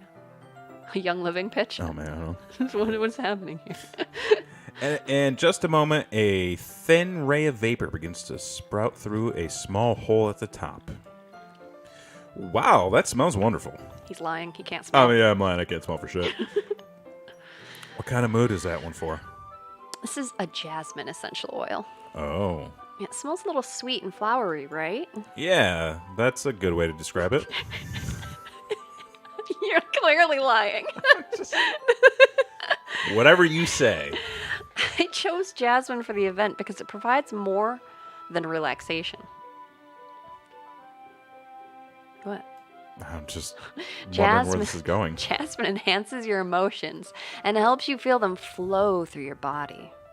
You feel warmer and your heart pounds more heavily. Don't you think that will be the perfect for sharing our poems? It does sound suitable, but you but you seem to know a lot about this, so I'll trust your opinion with anything. Yuri smiles gently, clearly enjoying herself. She again reaches into her bag and pulls out several spools of thin ribbon. What are those for? Well, did you purchase the origami paper I asked you to get? Yeah, I have it over here. We won't be using the paper for folding origami.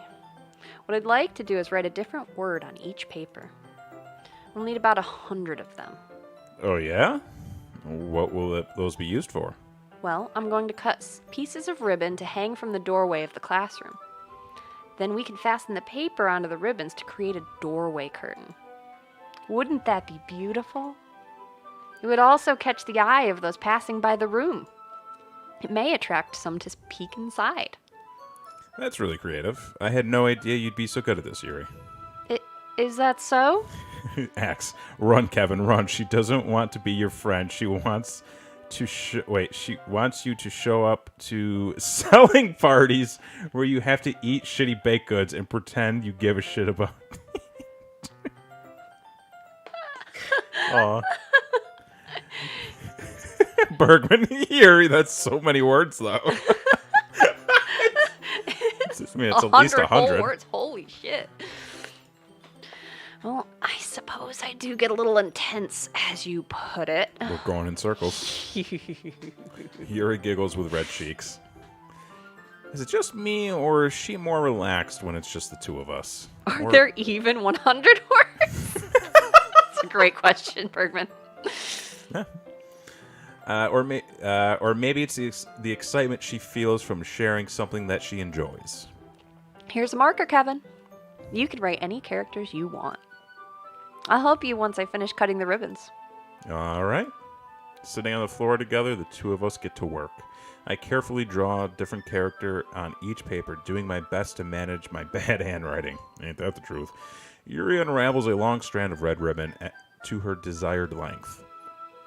Then she reaches into her bag once more and pulls out a pocket knife.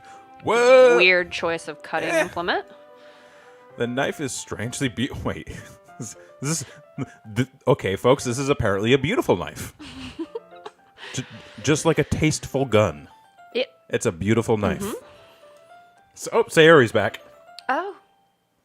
Welcome. Welcome. We hope you're doing well. I hope you're feeling better. Hope you're feeling better. Hugs to you. We're sorry for being shitty. We were terrible to you earlier. Just absolutely terrible to you.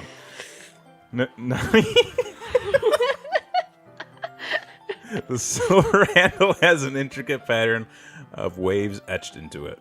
The blade itself is gently tinted blue. That's no ordinary pocket knife. It looks really fancy. Well. Embarrassed, Yuri looks away. What is it? You're going to think it's weird. Yuri, whatever it is, I have no reason to judge. To each their own, you know? If you promise you won't be weirded out. Yeah, I promise. All right. The thing is, I'm kind of into knives. Of fucking course she is. She's into murder, atmosphere, and knives. Layers of atmosphere. Layers of atmosphere. And raccoons. She's in a raccoon. She needs the knife because of the raccoon gang she's in. They're just so pretty. I can't help it. I don't know what it is. The combination of craftsmanship and feeling of danger, maybe. Oh, man. She's into getting murdered. Ooh, what am I saying? Please don't think I'm weird for this. I'm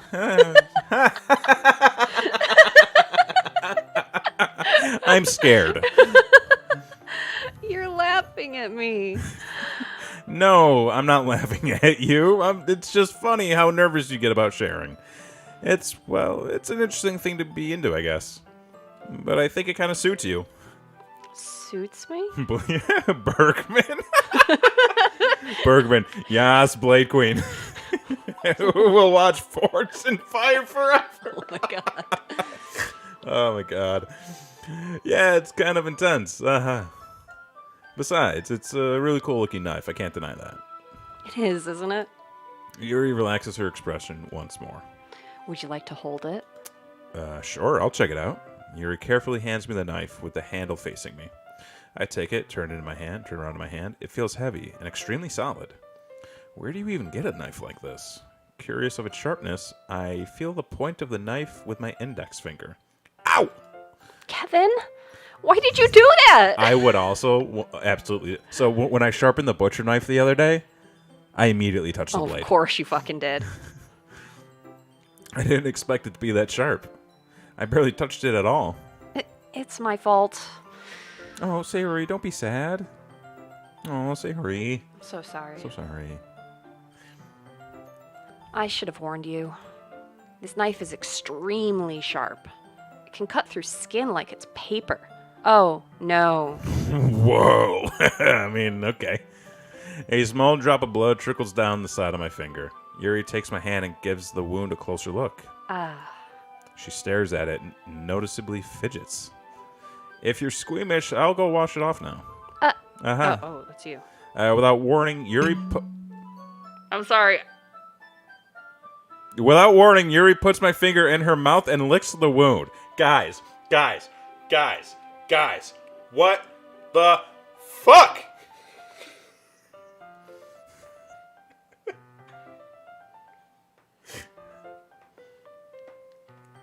Just a vampire.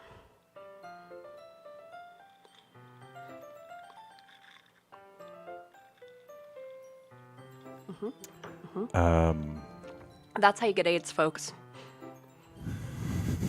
Don't do that. Bong!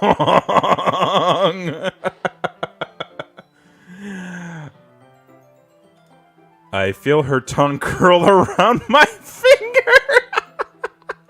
Oh, God. Startled, I instinctively pull my hand back. Oh. Please forgive me. Axe, yo. Dude.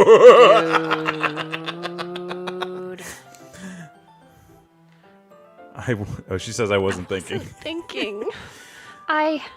Yuri lowers her head, her face burning up. Yuri? That's the most embarrassing thing I've ever done. How could I do something like that? Gwilda's asking if we could take a break for a sec. He's got to get ready. Oh. Dude. Dude. Whoa. Let's carry on. Let us know when you're good to go. No, just carry on. Carry on. Oh, We're fine. We're fine. I'm sorry. Sure, it was a little weird and it took me by surprise, but I guess she's just trying to help, right? No! This guy is not good at reading the cues. Oh, he's not. Yuri, I think you're overreacting a little. Yeah, no shit. She doesn't lift her head. What if she doesn't recover from this for the rest of the afternoon? All right, you know what? Here's my finger. Stick it in your mouth. Oh, stop. No. This might be a stupid thing to do, but I do it anyways. I take Yuri's hand and lick her index finger in return. Okay, listen, we were writing poetry. Kevin! We were writing poetry earlier. This went somewhere. And I licked her finger. Aha, she is an undead vampire robot spy from Russia. Did you really just do that? Now we're even. Yuri just looks at me like I did something wrong. I knew it would be a bad idea. If we're not the sweet aroma of jasmine... Oh, yeah, there's jasmine in the air. If we're not the sweet aroma of jasmine oil, the air would be extremely heavy right now. You're so weird, Kevin. Fenton, this is taking many ridiculous twists and turns. It sure is. Yuri giggles shyly. Eh? Yuri calling me weird? I have no response to that. Where do you keep your bandages? I don't think I need one, actually. Bandages. It was a tiny cut. Look, it already stopped bleeding. I wonder why. I see. That's relieving. The tension is quickly lifted. We each resume our respective activities. I watch Yuri's knife cut through ribbon like it's nothing but air. Meanwhile, I continue to make progress on the paper. After we finish attaching the paper to the ribbons, we lay them all on side by side. It looks better than I expected and will be very effective as a door curtain. It looks great. Good thinking coming up with this, Yuri. Ah, thanks. It's just something I saw online, really. Are you ready to move on to the next task? Yeah, let's do it. What did you have in mind? I'd like to create a banner. Or no, you. I'd like to create a banner. Ah. That's why I asked you to buy the paint tablets. Ah, that's right. One of the items Yuri had asked me to buy was a kit of watercolor paint tablets. We'll need about 6 cups of water to put each of the tablets in. Do you mind fetching those for us? Of course not. 6 cups of water. I'll be right back in a minute. Thank you very much. Oh, and just a little bit of water is okay. If you fill the cups too much, it will be too diluted. Taking Yuri's advice, I decided to use small plastic bathroom cups rather than full-size glasses. I put them on a plate to catch any paint drop or any paint that drips, then bring them back into my room. Yuri? Yes? I left her in my room. Amateur move. Wow, dude. Amateur move. Dude. Amateur move. She's gonna be naked when you get back. I was, you know what though? I was half expecting that. I was half expecting that. Yeah. I come in to see Yuri quickly unrolling her sleeve and putting it back over her arm. Nothing. Your face is a little red. Is it too hot in here or anything? No, not at all. There's nothing wrong, so let's mix the paint. Oh. Don't think about it. Okay. Just don't think about it. Okay. Yeah, I'm not gonna think about it. Just don't put any thought of it. Yuri hurriedly dismisses me and takes it upon herself to unwrap the tablets, dropping them into the cups. So, I thought we would do something simple that would look very nice. I'd like to paint a gradient across the banner, starting with the colors first sunrise, then daytime, then sunset, and nighttime. Once it dries, I'll write an inspirational quote across the banner. Gwilda, she's acting like she picked something up in your room and did something to it. What did she do? We can hang it on the wall behind the podium at the front of the classroom. Neat. What are you gonna write? Well, it will be more fun to surprise you. Yuri smiles at me. If you say so. After rolling out the banner, Yuri and I kneel on opposite sides so we don't get in the way of each other. Yuri uses a brush and adds a few dots of different colors across the banner to serve as a color guide when we paint. This kind of reminds me of elementary school. Painting on a banner with watercolors feels a lot like the art class projects we had back then. It's relaxing. I'm sorry if this feels too childish. No, I didn't mean it like that at all. It's kind of fun, you know? Yeah, it is fun. I'm glad you feel that way too. Yuri stops painting for a moment, thinking to herself. For me, I don't need to go out and do crazy things to have fun. In fact, I usually don't even want to. What? I just like it when I can spend time with one other person. Oh. Even if it's something simple, like reading. It doesn't even matter if we don't talk much. Just having a friend next to me makes me feel a little bit nicer. I think that's all it takes for me to be happy. Is that so? Even if Yuri and I are quite different, I can understand where she's coming from. I feel that way about things like anime and games, where simply sharing the experience with someone we can make me happy. I think I feel the same way. Yuri smiles gently. I knew you'd understand. Yuri leans over the banner and grabs an unused paintbrush. But I move at the same time, causing my head to bump into hers. Yeah! Sorry! Yuri reels back and I quickly lift my head in surprise. Are you hurt? No, I'm not hurt. It just startled me, that's all. Sorry, I should have asked you to get it for me. It's not your fault. Your face. There's droplets of paint on Yuri's face and neck. Is there something on my face? Yeah, I accidentally got paint on you. Okay. So, sorry, it's totally my fault. I'll get a towel right away. I rush out and fetch a small towel, and then I dampen it with hot water. I return to my room and kneel back in front of her. Oh, here. I pat down Yuri's face and neck with the towel.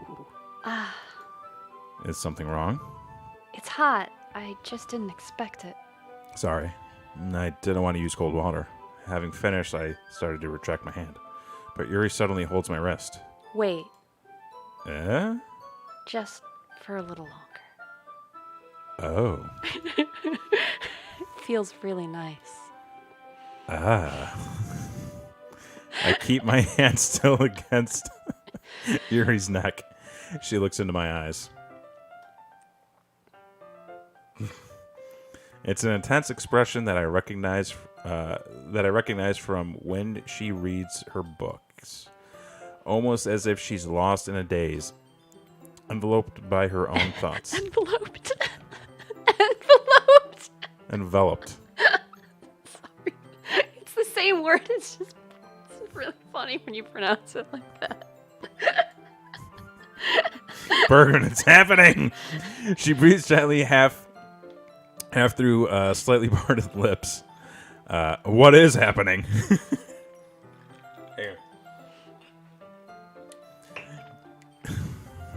Better mail those thoughts somewhere else. Oh, don't you know it?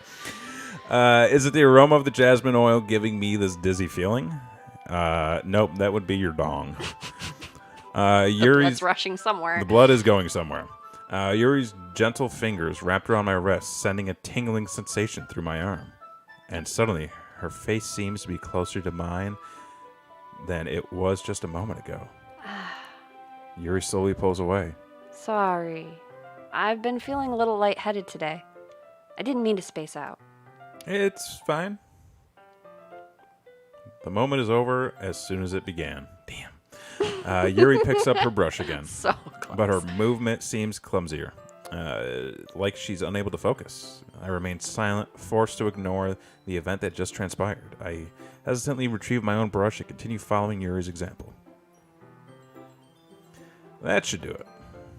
I finish filling the night sky with white dots that look like stars. Looking at the banner as a whole, it's pretty natural looking. It's very pretty and natural looking. I think it came out better than I expected. I'm really happy with the results. Yeah, me too. Are you going to add the lettering now? Not yet. It needs to dry first. That's true, but won't that take a while? Well, perhaps it would be best if we leave it here, then have you bring it in the morning. I can do the lettering in the classroom before our event starts. Is that okay? That's totally fine. Wonderful. In that case, I don't think there's anything more for us to do here. Whew. You say that like you're glad it's over. Was I wrong to assume that you were at least enjoying yourself? I went too fast. Yeah, I read 2 words. A little bit. A little bit. A little bit. No, it's not that. I'm just glad that we managed to get everything done. I see. I am too. I was a little concerned about time. I need to start making dinner soon. Oh, so you don't have any time left? I was secretly hoping we would have extra time after finishing the work. Well. Yuri thinks to herself, fellas, strap in. I think it would be too irresponsible of me to wait much longer. I'm sorry. I was hoping there would be more time as well. It's probably my fault. Sorry for being such a slow worker. No, it's not your fault at all. And the important thing is that we got everything done, right? Yeah. So, I shouldn't be disappointed or anything. Gathering all her things, Yuri seems to look a little downcast. I understand why. It sounded like she rarely gets the opportunity to spend time with friends in a relaxed environment. But that doesn't mean this is the last time it can happen. Once Yuri packs up, I walk her to the front door. Thank you very much for having me today. No problem. I'm glad I was able to help. Strap it on. Just let me know if there's anything else you need me to bring tomorrow. I will. Well then, Yuri fidgets. I guess I'll see you tomorrow. Wait. I kind of say that without thinking. About today.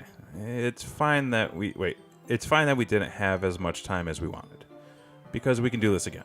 Whenever you want to, you can come over, or we can go out somewhere. Oh, put it out there, Holy man. shit. Yeah. You did it. I forgot you don't like going out much. As I stumble over my words, Yuri simply smiles bashfully. Anyway, you know what I'm trying to say, so. You're very thoughtful, Kevin. Yuri takes a step closer to me, then briefly squeezes my hand. I kind of like that about you. Oh, this got close. Well, how am I supposed to respond to that? But I don't even get a chance to as Yuri suddenly pulls back. Sayori? Yeah? Oh, shit. Hi, Kevin. Sayori, just now, we weren't... It's okay, Kevin. I just stopped by to say hi. Well, it's nice to see you. I'm sorry, but I'm already on my way to leave. Oh, really? That's too bad. Oh, shit, she's here. I'm sorry.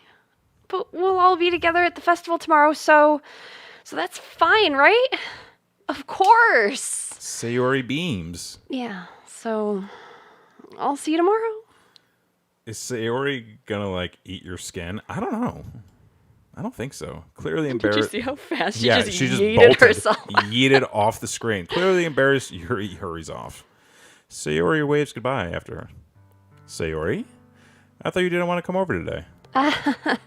Well, I tried staying in my room, but my imagination was being really mean to me. No. So I had to come here and see it for myself. Oh, no. Oh, no. Oh, no. See what? What are you talking about? You know, how much fun you were having with Yuri. And how close you got to her. It makes me really happy that you've made such good friends. We're such good friends. That's all that matters to me. Tears start to fall down Sayori's face. That's all that matters to me. Why am I feeling this way, Kevin? I'm supposed to be happy for you. Why does it feel like my heart is splitting in half? It hurts so much. Everything hurts so much. This would be so much better if I could just disappear. Oh, this is sad. Sayori, don't say that. It's true, Kevin. If I wasn't here, then you wouldn't have to waste your sympathy on me. No, it's not wasteful. It's not, no. You wouldn't have to put up with me being selfish. No, it's not selfish. Monica was right. What did Monica say? I should just... Monica? Monica was right about what? Sayori, what I said before is true. I'm not going to let this continue. Caring about you like this isn't the burden your mind is making it out to be. It's something that makes me happy. It's something that I wouldn't trade anything else. So even if it takes an entire lifetime, I'm going to be by your side until you don't feel any more pain. But... Sayori looks away. I put my hand up. Oh, hey. Whoa. Holy shit. Whoa. What the fuck? Just got I'm not going to get my notifications for whatever reason, but whoever just followed me on Twitch, hey, thank you. Did everybody hear that? I don't think the folks on YouTube got the Macho Man notification, Okay. but thank you for the follow. That was bad timing. That was wonderful. I put my hand on her shoulder to reassure her. I'm scared, Kevin. I'm really scared. Oh, no. What are you scared of, Sayori? I'm scared that I might like you more than you like me. Oh, they got it. All right, nice. Jesus. Sayori? It's true, isn't it? I was weak and started to like you too much. I did this to myself. Kevin, I like you so much that I want to die. Oh, no. That's how I feel. Oh, no. And That's enough, Sayori. I don't want you to hurt anymore. I slide my hand down Sayori's arm and squeeze her hand with my own. Do you remember how I said I'll always be... do you remember how I said I always know what's best for you? Do you still believe me? Wordlessly, Sayori nods. Even if you don't understand all of your own feelings, I know what you need the most right now. And that's what I'm going to give you. Oh. Kevin, no. Oh. Kevin, no. Kevin, Oh. Kevin, no. Oh. Kevin. Oh. Oh. Oh. Oh. Oh. No. Oh. No. Oh. No. Oh. No. Oh. No. No. No. No. Save. Guys, what do we do? Guys, what do we do? Guys, what do we do? Guys, I'm scared. Is there a say nothing? Is there a say nothing? No, you option? can't. You can't say nothing. You nothing? can't say nothing, guys. What do we do? I'm freaking out because you know what? Kevin's broke. I am broke. What do we?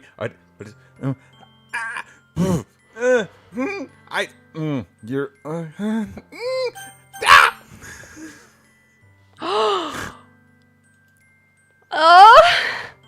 Those are my true feelings.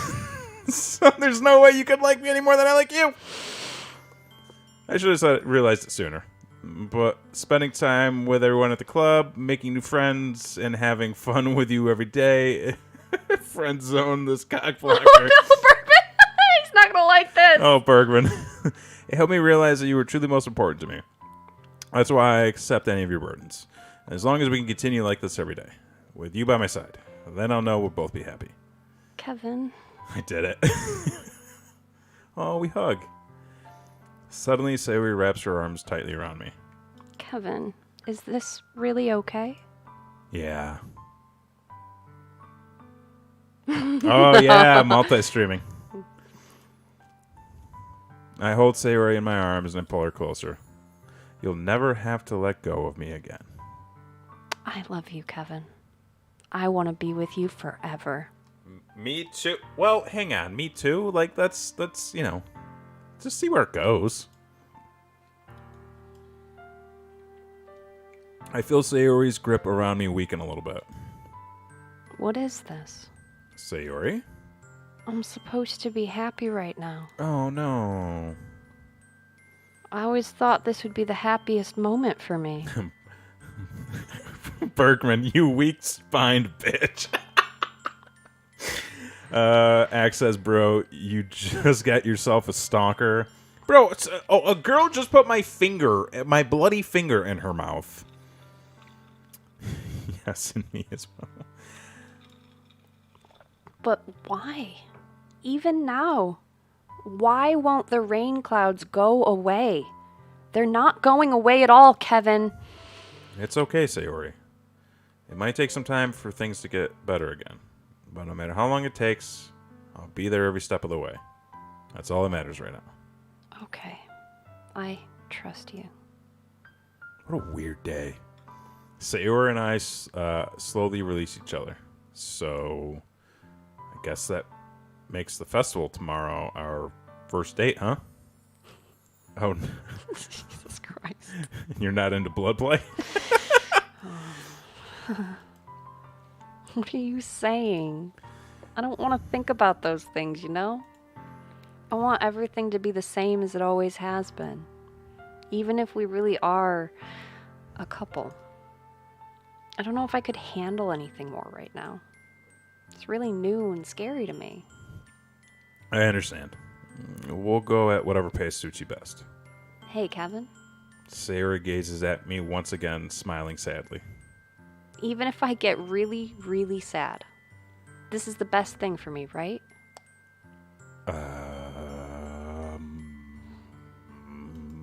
Yeah. I don't really understand what Sayori means by that. Are you saying that this is making you feel sad, Sayori? I don't know. Bergman, you were literally blaming her for her emotions earlier. Now you love her. I don't understand you, Graham.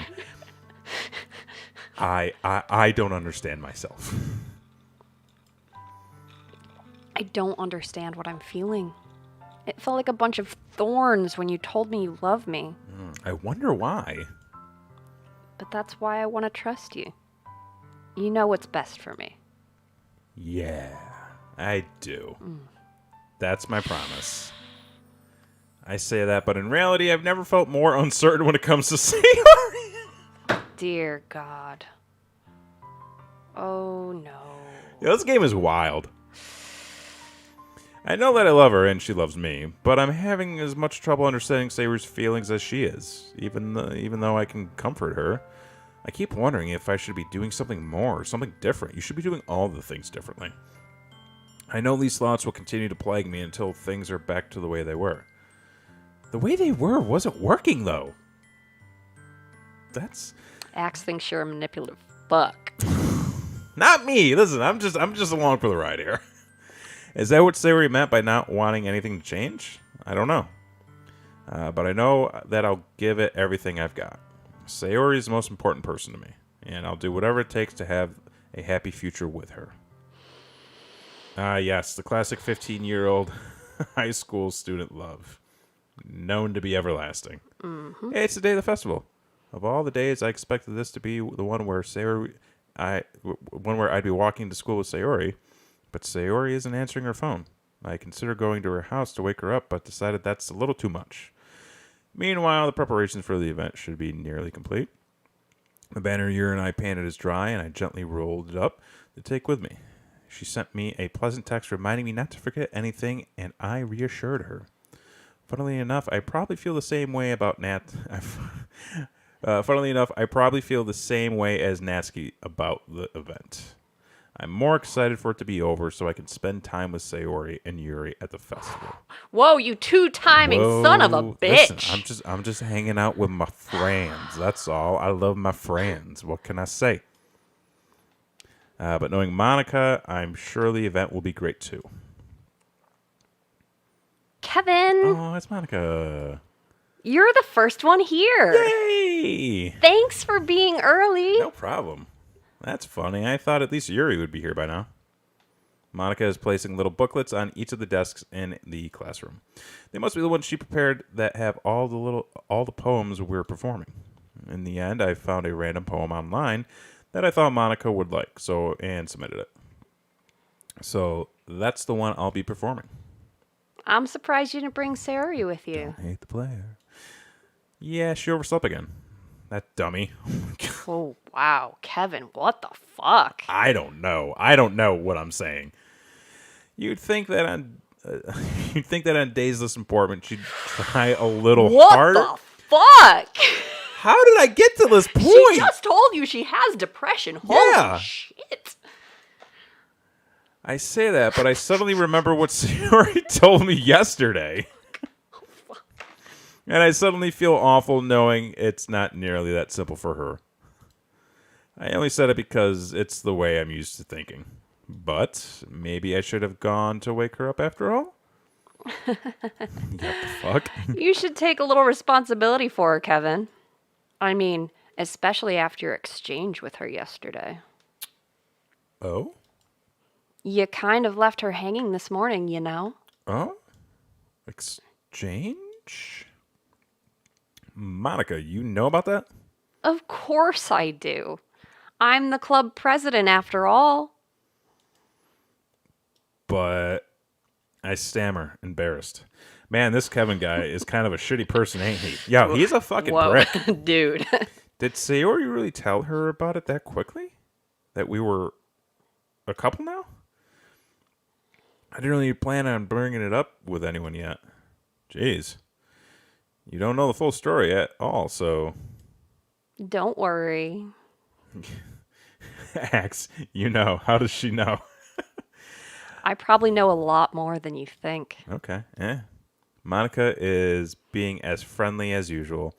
But for some reason, I felt a chill down my spine after hearing that. Hey, do you want to check out the pamphlets? They came out really nice. Yeah, sure. I grabbed one of the pamphlets laid out on the desks. Oh yeah, they really did. Something like this will definitely help people take the club more seriously. Yeah, I thought so too. I flipped through the pages. Each member's poem is neatly printed on its own page, giving it an almost professional feel. I recognize Natsuki's and Yuri's poem from the ones they performed during our practice. What's this? I flipped to Sayori's poem. It's different from the one she practiced. It's the one that I haven't. It's one that I haven't read before. Oh, percentage. Get out of my head. Get out of my head. Get out of my head. Get out of my head. Okay. What if? Okay. Get out of my head. Get out of my head. Wait. Get out of my head before I do what I know is best for you. Get out of my head before I listen to everything she said to me. Get out of my head before I show you how much I love you. Get out of my head before I finish writing this poem. But a poem is never actually finished. It just stops moving. What? Percentage. What was the percentage? What is this? Reading the poem, I get a pit in my stomach. Kevin, what's wrong? Wait, why is there no music? Guys. I think I'm freaking out a little bit. Nothing. This poem feels completely different from everything else Sayori's written. But more than that, I changed my mind. I'm going to go get Sayori, so... Well, all right. Try not to take too long, okay? I quickly leave the classroom. Don't strain yourself. Monica calls that out after me. I quicken my pace. Is anybody else a little... It's just the jasmine. It's got your heart racing. It's got the jasmine's out there. What was I...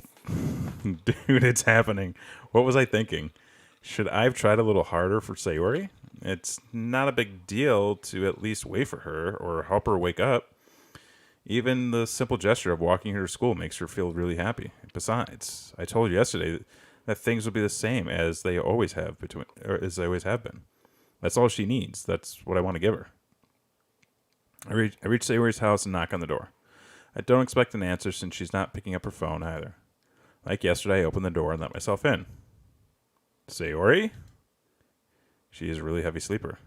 I swallow. I can't believe I ended up doing this after all.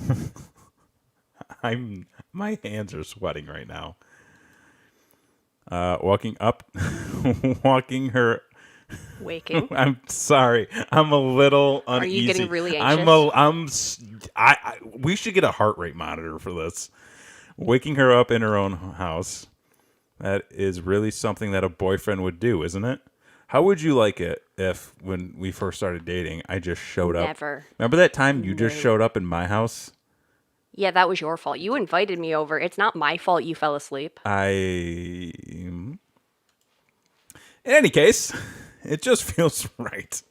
Outside Sayori's room, I knock on her door. Sayori? Wake up, dummy. God, Kevin. What a jerk. Axe, this is fucking wild.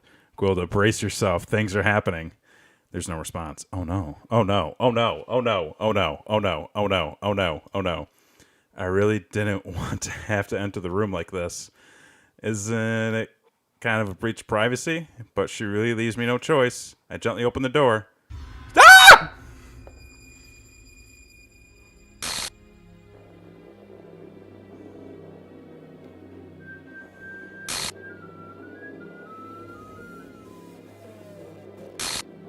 What is happening right now?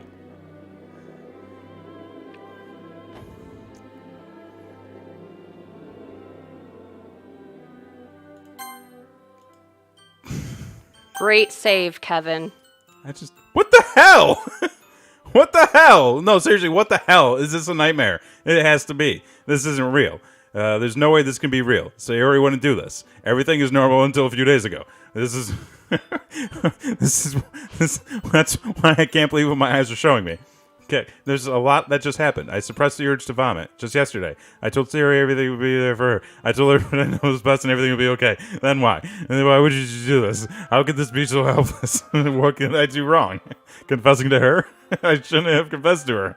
That's not what Sayori needed at all. She even told me how painful it is for others to care about her. I'm losing my mind. Then why did I confess to her and make her feel even worse? Why was I so selfish? This is my fault. My swarming thoughts keep telling me everything I could have done to prevent this. If I just spent more time with her, walked her to school, and remained friends with her like it's always has been, then I could have prevented this. I know I could have prevented this. Screw the literature club. Screw the festival. I just lost my best friend, someone I grew up with. She's gone forever now. Nothing can bring her back. This isn't some game where I can reset and try.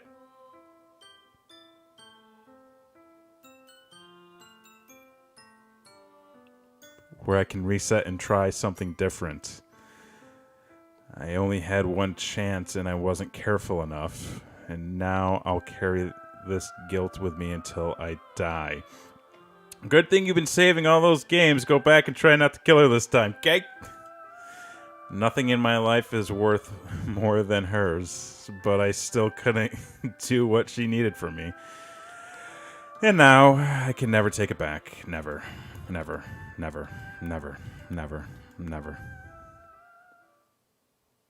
End.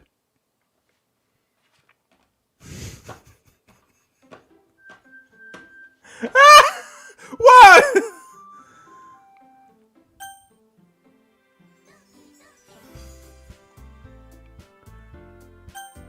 What is this? You didn't try and load a new game? What is this? Good. You didn't want to load a different save? What happened? Wait, what? No, wait. How do I go back? No, wait a minute. Wait, where? Guys. I need to pee. Dude, just I gotta pee. How's everybody doing? Is everybody okay?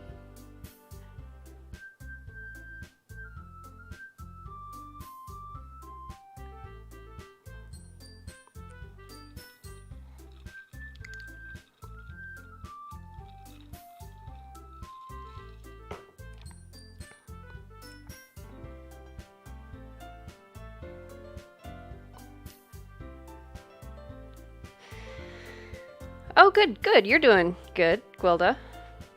Oh, yeah, he did. He totally did just walk away to pee. He did that. He 100% did that.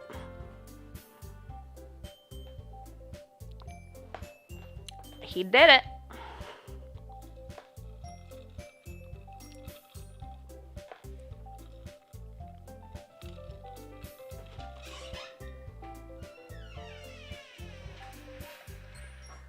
Did Kevin just ruin the game?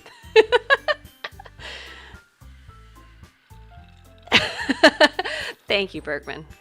I'm so good at choosing games for date night.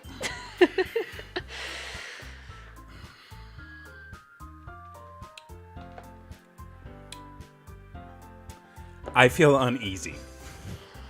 Where'd all your saves go, Kevin? Okay, well, real quick so everybody can fully see. Oh, God damn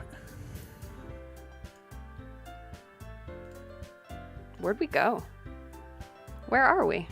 Well, I was showing them the... Oh, so they can see that, yeah. So you can fully embrace what's happening right now. That's where new game used to be. That's where new game used to be. This is where load game is. Load game does not exist anymore. Okay? Load game is not there. Why is this happening? Also, where'd Sayori go? Where did Sayori go? Why?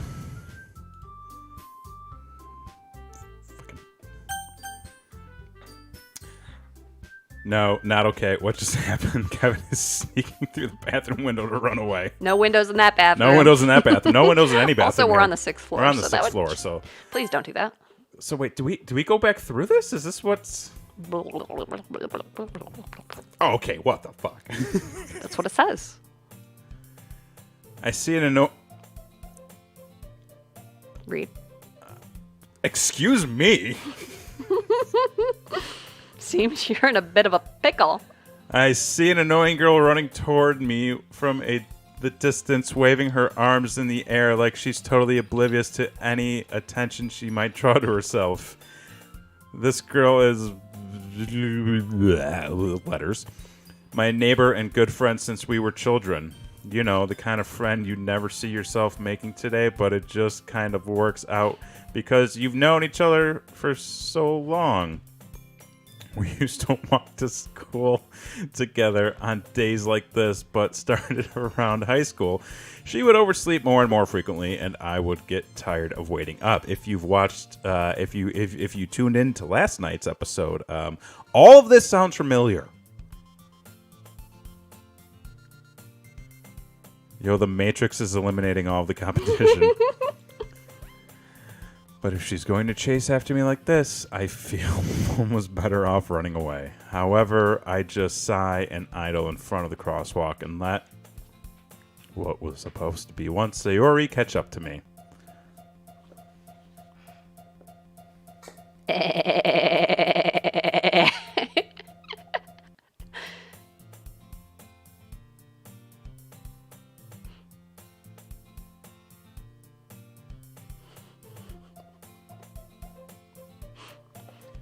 It's an ordinary school day like any other. Mornings are usually the worst, being surrounded by couples and friends and friend groups walking to school together. Meanwhile, I've always walked to school alone. I always tell myself it's about time I meet some girls or something like that. But I have no motivation to join any clubs. I am perfectly content just getting by on the average while spending my free time on games and anime. There's always the anime club, but it's not like there would be any girls in it anyway.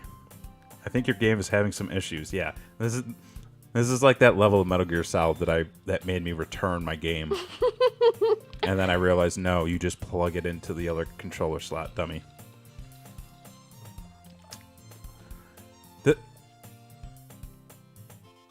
Okay, the school day is as ordinary as ever. It's over before I know it. After I pack my things, I stare blankly at the wall, looking for an ounce of motivation. Clubs. There really aren't any that interest me.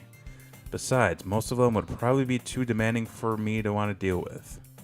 I guess I have no choice but to start with the anime club. Kevin? Monica! Oh my goodness! I totally didn't expect to see you here. It's been a while, right? Ah. Yes, it has. Monica smiles sweetly. We do know each other. Well, we rarely talk, but we were in class, the same class last year. Monica was probably the most popular girl in class. Smart, beautiful, athletic. Basically completely out of my league. So having her smile at me so genuinely feels a little... What did you come in here for anyway? Oh, I've just been looking for some supplies to use for my club. Do you know if there's any construction paper in here? Or markers? I guess you could check the closet. You're in the debate club, right? About that. I actually quit the debate club. Really? You quit? Yeah. To be honest, I can't stand all the politics around the major clubs. It feels like nothing but arguing about the budget and publicity and how to prepare for events. I'm scared. I'd much rather take something I personally enjoy and make something special out of it. In that case, what club did you decide to join? Actually, I'm starting a new one. A literature club.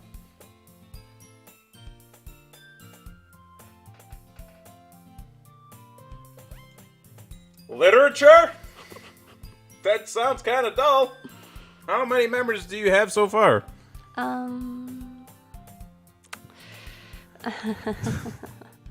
It's kind of embarrassing, but there are only 3 of us so far. Okay, bro, I'm too high for this. It's too much.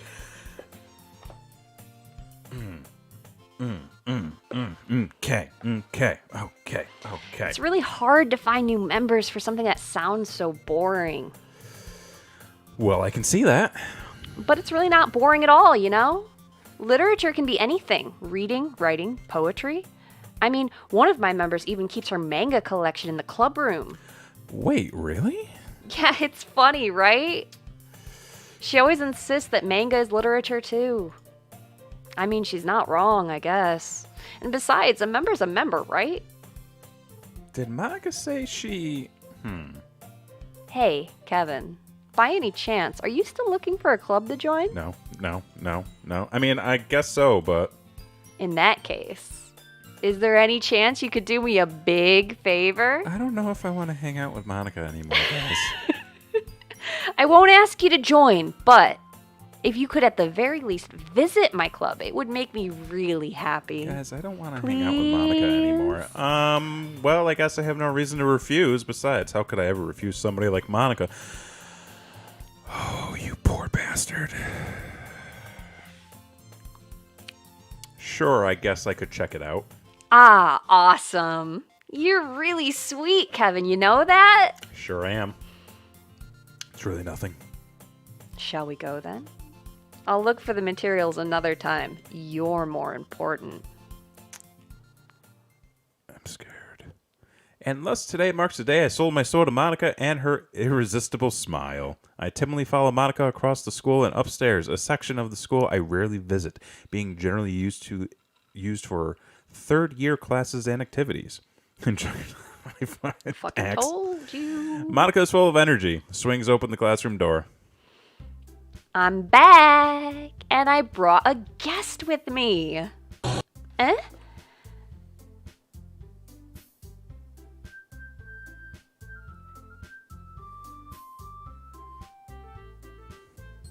Girl 1. Okay, I guess. A guest? Seriously, you brought a boy? Way to kill the atmosphere. Don't be mean, Natsuki. But anyway, welcome to the club, Kevin. All the words escape me in the situation. Yeah, no kidding. This club is full of incredibly cute girls. Oh my god, this is such a good idea. So, let me guess. You're Monica's boyfriend, right? What? No, I'm not.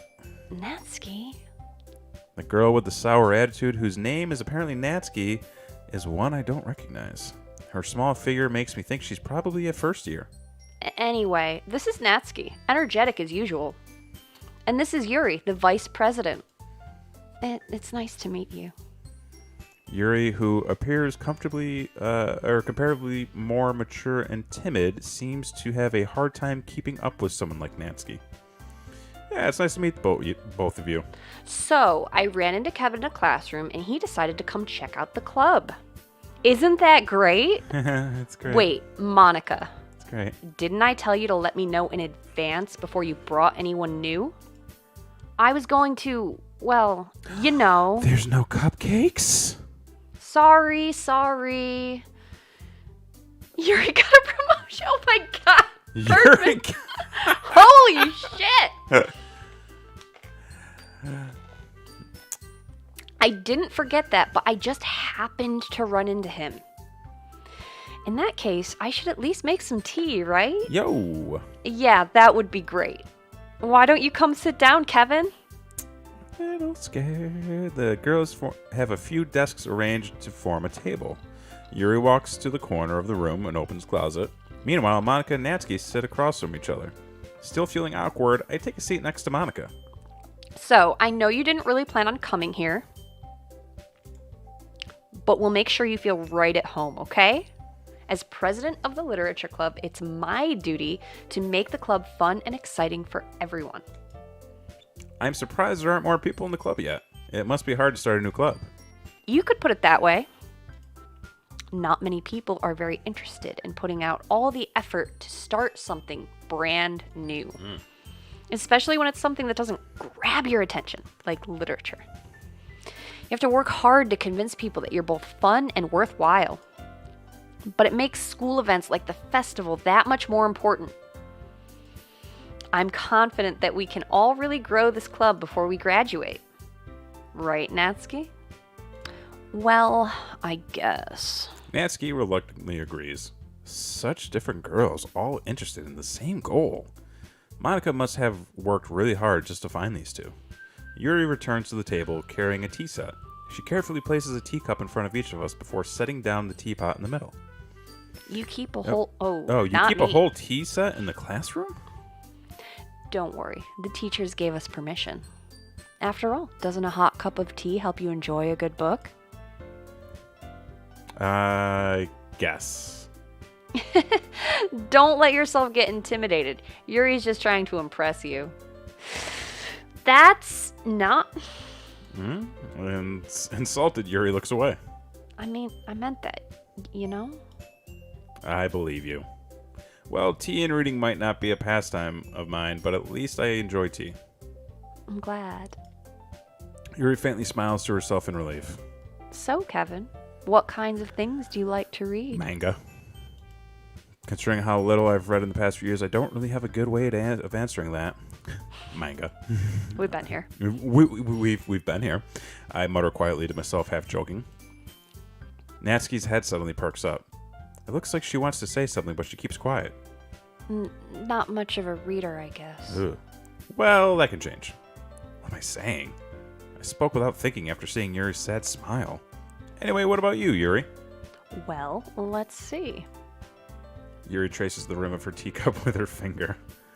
My favorites are usually novels that build deep and complex fantasy worlds. The level of creativity and craftsmanship behind them is amazing to me. And telling a good story in such a foreign world is equally impressive. Yuri goes on, clearly passionate about her reading. She seems so reserved and timid since the moment I walked in, but it's obvious by the way her eyes light up that she finds her comfort in the world of books, not people. But, you know, I like a lot of things. Stories with deep psychological elements usually immerse me as well. Licking fingers. Isn't it amazing how a writer can so deliberately take advantage of your own lack of imagination to completely throw you for a loop? Anyway, I've been reading a lot of horror lately. Yeah. I wrote a horror book once. I desperately grasped at something I can relate to at a minimal level. At this rate, Yuri might as well be having a conversation with a rock. I'd expect that from you, Yuri. It suits your personality. Oh, is that so? Really, if a story makes me think or takes me to another world, then I really can't put it down. Surreal horror is often very successful at changing the way you look at the world, if only for a brief moment. Ugh, I hate horror. Oh, why is that? Well, Natsuki's eyes dart over to me for a split second. Never mind. That's right, you usually like to write about cute things, don't you, Natsuki? What? What gives you that idea? You left a piece of scrap paper behind the last club meeting. It looked like you were working on a poem called Don't Say It Out Loud. And give that back. I'm really curious to know what the title was. Fine. Natsuki, you write your own poems? Well, I guess sometimes. Why do you care? I think that's impressive. Why don't you share them sometime? No. Natsuki averts her eyes. You wouldn't like them. Aw, it's not a very confident writer yet. I understand how Natsuki feels. Sharing that level of writing takes more than just confidence. The truest form of writing is writing to oneself. You must be willing to open up to your readers, exposing your vulnerabilities and showing even the deepest reaches of your heart. Do you have writing experience too, Yuri? Maybe if you share some of your work, you can set an example and help Natsuki feel more comfortable sharing hers. I guess it's the same for Yuri. We all sit in silence for a moment. Hey, I just got an idea. Oh, shit. How about this? Oh, fuck. Natsuki and Yuri look quizzically at Monica. Let's all go home and write a poem of our own. Then next time we'll meet, we'll all share them with each other. That way, everyone is even. I thought it was a good idea. Well, I think you're right, Monica. We should probably start finding activities for all of us to participate in together. We did decide on the responsibility of I did decide to take on the responsibility of vice president after all. I need to do my best to nurture the club as well as its members. Besides, now that we have a new member, it seems like a good step for us to take. Do you agree as well, Kevin? Hold on, there's still one problem. What's that? Now that we've reached the most important topic, I bluntly come forth with what's been on my mind this entire time. I never said that I would join this club. Monica may have convinced me to stop by, but I never made any decision. I still have other clubs to look at, and I lose my train of thought. All three girls stare back at me with dejected eyes. Oh, shit, it's happening again, guys. This is my nightmare. But, I'm sorry, I thought. The girls exchange glances before Monica turns back to me. I guess I need to tell you the truth, Kevin. The thing is, we don't have enough members yet to form an official club. We need 4. And I've been trying really, really hard to find new members. There was 4 before. And if we don't find one before the festival... I'm defenseless against 3 girls. I mean, how am I supposed to make a clear-headed decision when it's like this? I would feel terrible for letting everyone down in this situation, and besides, the club itself seems pretty relaxed. So if writing poems is the price I need to pay in order to spend every day with these beautiful girls, right. Okay, I've decided then. I'll join the literature club. You can't fight fate, Kevin and Kristi. Nope. One by one, the girls' eyes lighten up. We're doing it again, guys! Oh my goodness, really? Do you really mean that, Kevin? Yeah. It could be fun, right? You really did scare me for a moment. I mean, if you're really just left after all this, I would be super pissed. Okay. Kevin, I'm so happy. Fenton, this is Flashpoint, right? Barely. Fucking Barry Allen. Barry Allen fucked up. Fucking Barry Allen. We can become an official club now. Thank you so much for this. You're really amazing. I'll do everything I can to give you a great time, okay? Okay. Thanks, I guess. Okay, everyone. I think with that, we can officially end today's meeting on a good note. Everyone remember tonight's assignment.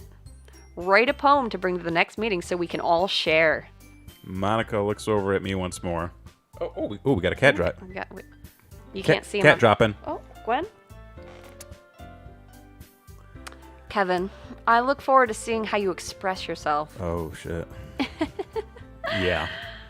Can I really impress the class star Monica with my mediocre writing skills? I already feel anxiety welling up inside me. Meanwhile, the girls continue to chit-chat as Yuri cleans up the tea set.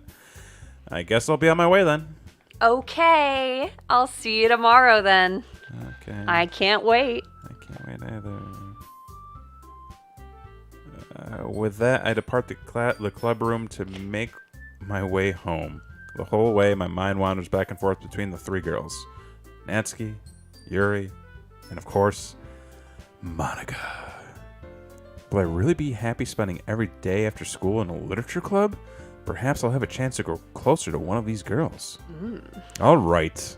I just need to make the most of my circumstances, and I'm sure good fortune will find me. Oh, remember when we said that last round? I sure do. And I guess that starts with writing a poem tonight. Oh, here we go, guys. What? You've unlocked a special poem. Would you like to read it? A dream. A dream. I was wandering in an abandoned warehouse at night. I was lost, looking for an exit. I just want to go home. I came upon a huge empty room, its ceiling and walls beyond the deep blackness. My steps were quick in order to hurry to the other side or to a wall, anything. Suddenly, the ground was no longer beneath my feet. I stepped into a hole of indeterminate width. I fell for a good 5 seconds before crashing into warm water. Figuring out which way was up, I resurfaced myself. The air was humid, and the sounds of my splashing reverberated endlessly. My vision was completely swallowed by the dark. With one hand, I could feel the damp metal wall of the container. My lungs were already getting tired. What the fuck?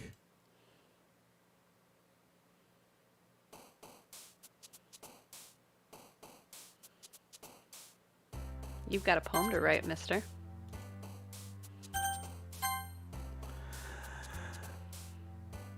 Passion, Vanilla, Tenacious, Disarray, Crimson, Sugar, Heartbeat, Papa, Fun, Romance, Climax, Rain Cloud, Hair, okay, Disown, Desire, Color, Loud, Ribbon, Electricity, and Doki Doki. You always pick Doki Doki. Hi again, Kevin. Glad to see you didn't run away on us. No, don't worry. This might be a little strange for me, but at least I keep my word. Well, I'm back at the Literature Club. I was the last to come in, so everyone else is already hanging out. Thanks for keeping your promise, Kevin. What the fuck just happened? Guys. I hope this isn't too overwhelming of a commitment for you. Guys. Making you dive headfirst into literature when you're not accustomed to it? Oh, what the fuck? Come on. Like he deserves any slack. Why are you just so casual about this? I don't see anything happening. You already had to be dragged here by Monica. I don't know if you plan to just come here and hang out or what, but if you don't take us seriously, then you won't see the end of it. Right. Natsuki, you certainly have a big mouth for someone who keeps bringing a manga collection to the club room. Why is she? Mm-hmm. Why is Monica? Why is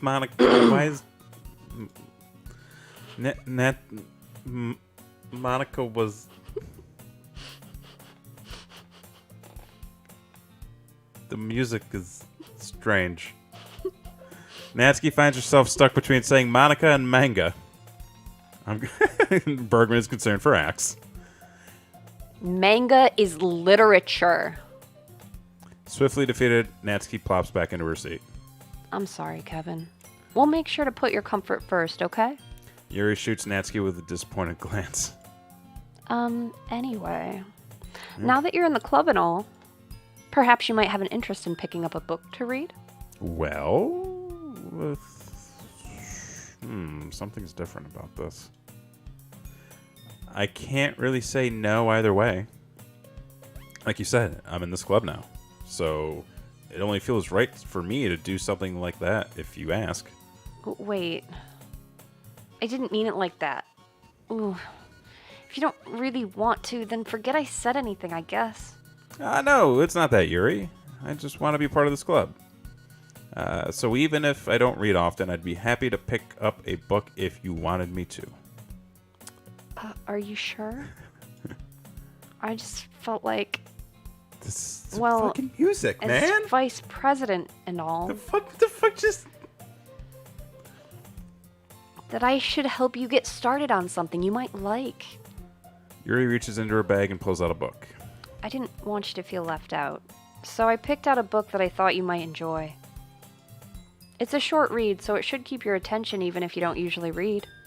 And we could, discuss it if you wanted. This is... How is this girl accidentally being so cute?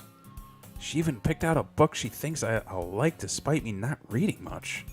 Yuri, thank you. I'll definitely read this. I enthusiastically take the book. Well, you can read it at your own pace. I look forward to hearing what you think.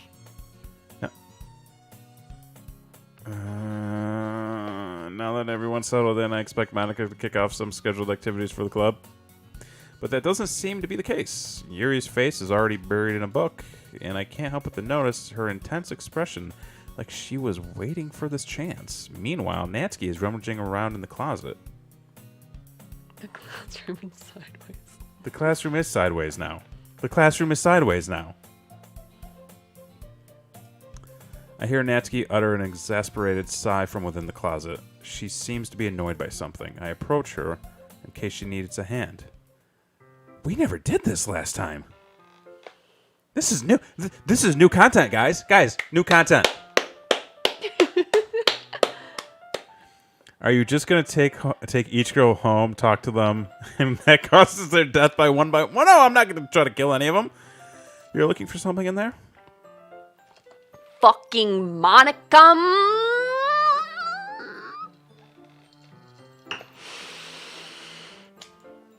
She never puts my stuff back in the right spot. What's the point of keeping your collection organized if someone else is just gonna mess it up? Natsuki slides a bunch of stacked books and boxes across the shelf. Manga? You read manga, right? Ah, sometimes. Manga is one of those things where you can't admit you're really into it until you figure out where the other person stands. How did you know anyway? I heard you bring it up at some point. Besides, it's kind of written on your face. What's that supposed to mean? I see. There's a lone volume of manga amidst the stack of various books on the side of one of the shelves. Curious, I pull it out of the stack. There it is. Fenton, flashpoint, your decisions screw up with the timeline. Yeah. Natsuki snatches it out of my hand. She then turns to the box of manga and slips the volume right in the middle of the rest. Ah, much better. Seeing a box set with one book missing is probably the most irritating sight in the world. I know that feel. I get closer and look into the box she's admiring. Parfait Girls? It's a series I've never heard of in my life. That probably means it's either way out of my demographic or it's simply terrible. If you're gonna judge, you can go do it through the glass on that door. She points to the classroom door. Hey, I wasn't judging anything. I didn't even say anything. It was the tone of your voice. But I'll tell you one thing, Kevin. Consider this a lesson. Don't judge a book.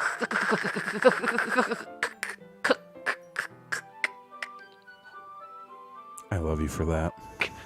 In fact, Natsuki pulls out the first volume of Parfait Girls from the box. I'm going to show you exactly why. She shoves the book right into my hands. Ah, I stare at the cover. It features 4 girls in colorful attire, striking animated feminine poses. It's exceedingly Moe? Moe. Moe? Mm-hmm. Okay. Don't just stand I thought there. it was Mo, like Mo Sislak. It's like a term. It describes a certain kind. Mo's Tavern. Yeah. Eh. Dude, come on. What? Natsuki grabs my arm and pulls me out of the closet. Whoa. Oh, whoa. Hey. Whoa. Apparently there's a different direction you go in this game. Whoa. She then takes a seat against the wall beneath the windowsills. Not that kind of dating sim. She pats on the ground next to her, signaling me to sit there. Wouldn't chairs be more comfortable? I take my seat. Chairs wouldn't work. We can't read at the same time like that. Why is that? I guess it's easier to be close together like this. Don't just say that. Welcome to Moe's. the jam band Mo. You'll make me feel weird about it. Natsuki crosses her arms and scooches an inch away from me. Sorry. I didn't exactly expect to be sitting this close to her either. Not that I can say it's particularly a bad thing. I open the book. It's only a few seconds before Natsuki once again inches closer, reclaiming the additional space while she hopes I wouldn't notice. I can feel her peering over my shoulder, much more eager to begin reading than I am. Wow, how long has it been since I read the beginning? You don't go back and flip through older volumes every now and then? Not really. Maybe sometimes after I've already finished the series. Hey, are you paying attention? I am, but nothing's really happened yet, so I can talk at the same time. It looks like it's about a bunch of friends in high school, typical slice of life affair. I know, I kind of grew out of these since it's rare for the writing to be entertaining enough to make up for the lack of plot. Are you sure this isn't boring for you? It's not. Even though you're just watching me read? Well, I'm fine with that. If you say so. I guess it's fun sharing something. I guess it's fun sharing something you like with someone else. I always get excited when I convince any of my friends to pick up a series I enjoy. You know what I mean? You don't? That's not... Well, I wouldn't really know. What do you mean? Do you share your manga with your friends? Could you not rub it in? Jeez. Sorry. Like I could ever get my friends to read this. They just think manga is for kids. I can't even bring it up with them without them being all like, you still haven't grown out of that yet? Makes me want to punch them in the face. There's some people that spend hours a day watching people sit in hot tubs on stream. Watching someone read doesn't seem too far-fetched. I mean, you guys are literally watching us read, so... It's what's happening. Yeah. Oh my god, maybe that was the point.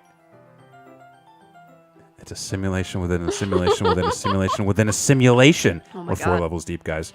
I know those kind of people. Honestly, it takes a lot of effort to find friends who don't judge, much less friends who are also into it.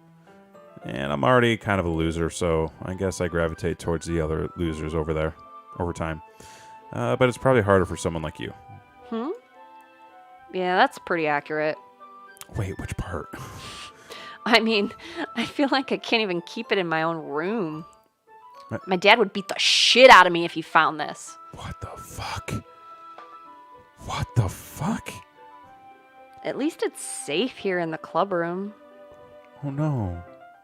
Except Monica's kind of a jerk about it. Ugh, I just can't win, can I? Well, it paid off in the end, didn't it? I mean, I'm here reading it. But will this simulation turn frogs gay? Well, it's not like that solves any of my problems. Maybe, but at least you're enjoying yourself, right? So? Aha! Geez, that's enough. Are you gonna keep reading or what? Yeah. I flipped the page. And you wash your hands? Yeah. I guess I'm reading. Time passes. Natsuki is strangely quiet now. I glance over at her.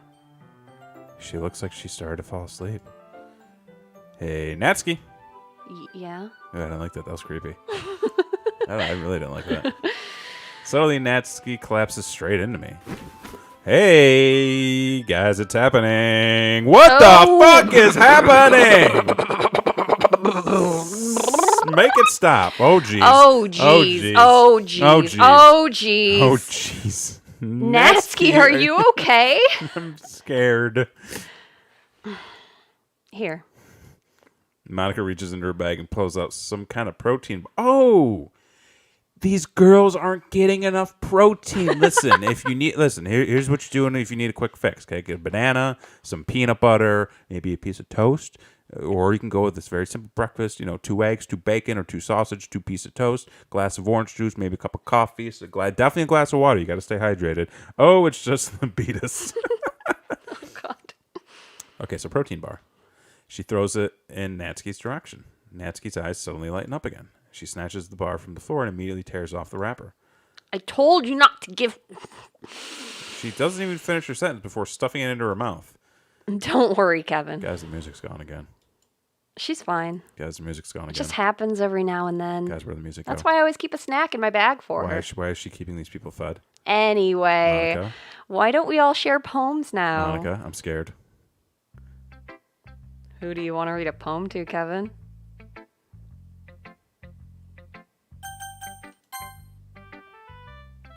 I told Natsuki I was interested in her poems yesterday. It'll probably be fair if I shared mine with her first.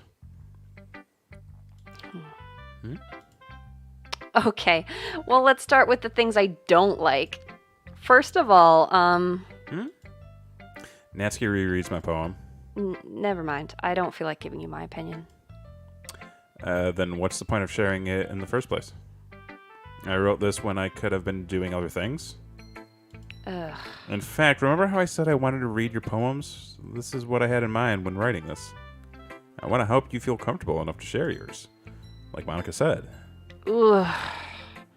Well, I would be more comfortable sharing my poem if yours was really bad. Oh. You were supposed to show me some dumb poem and make me go, ha, well, it's not that great, but let me show you what real literature looks like. And you went and ruined it. Oh, she was trying to show me up. And Axe is also having a bad time, folks. I hope you're happy. So, in other words, you're saying you liked it. Natsuki's retort gets caught in her throat. You're so... You don't understand anything, do you? Oh, I understand a lot of things. I already told you that you don't have to go announcing it to the world like you're all self-important. I'm pretty sure you never actually said that. I say that mostly to myself.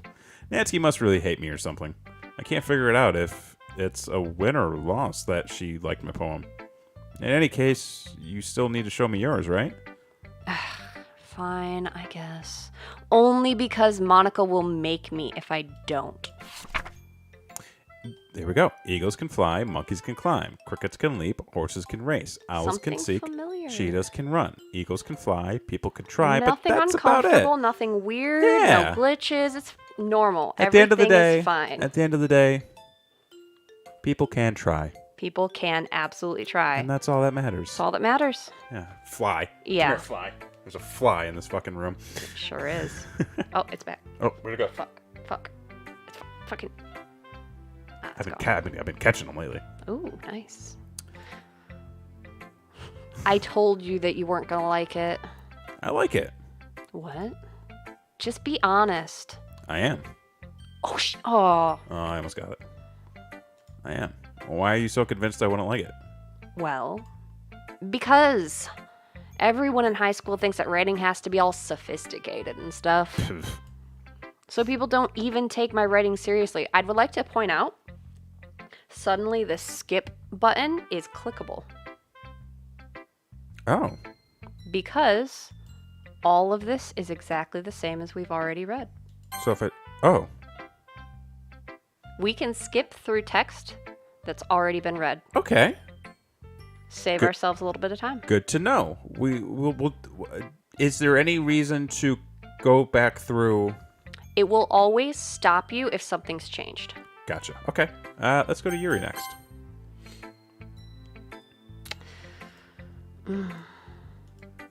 Yuri stares at the poem. A minute passes. More than enough time for her to finish reading. Oh, sorry. I forgot to start speaking. Yes, you did. It's It's fine. Don't force yourself. I'm not. I just need to put my thoughts into words. Hold on. Okay. This is your first time writing a poem, right? Yeah? Why do you ask? I'm just making sure. I guess that it might be after reading through it. It's that bad?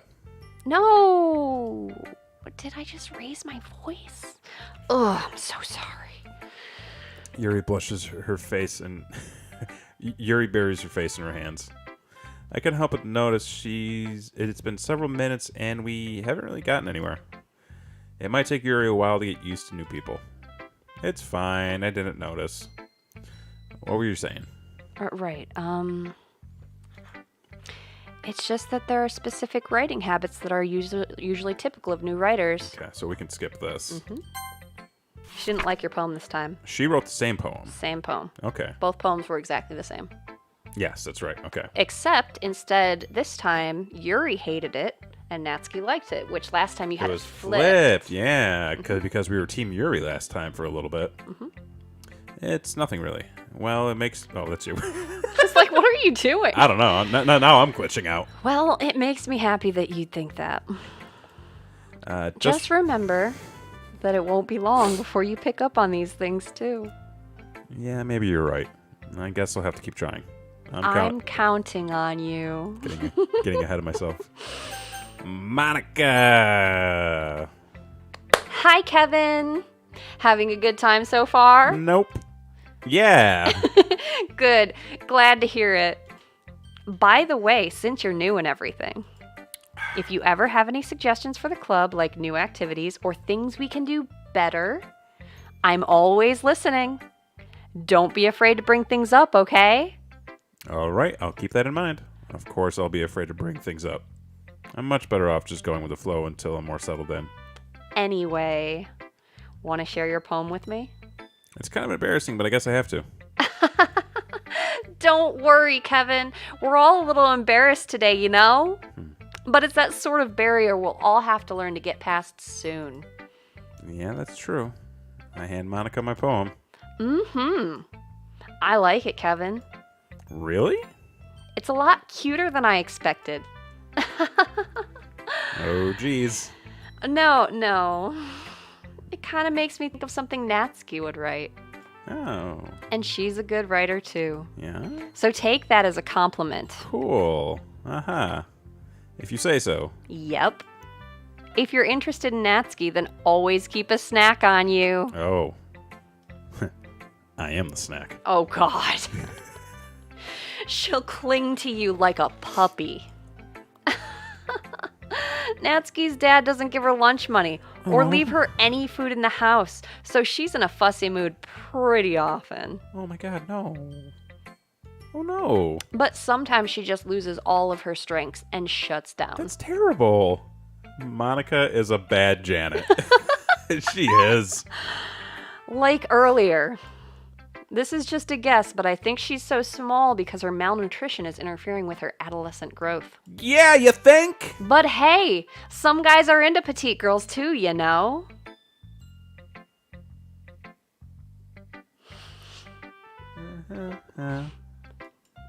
Sorry, just trying to look at the bright side. Yeah, okay.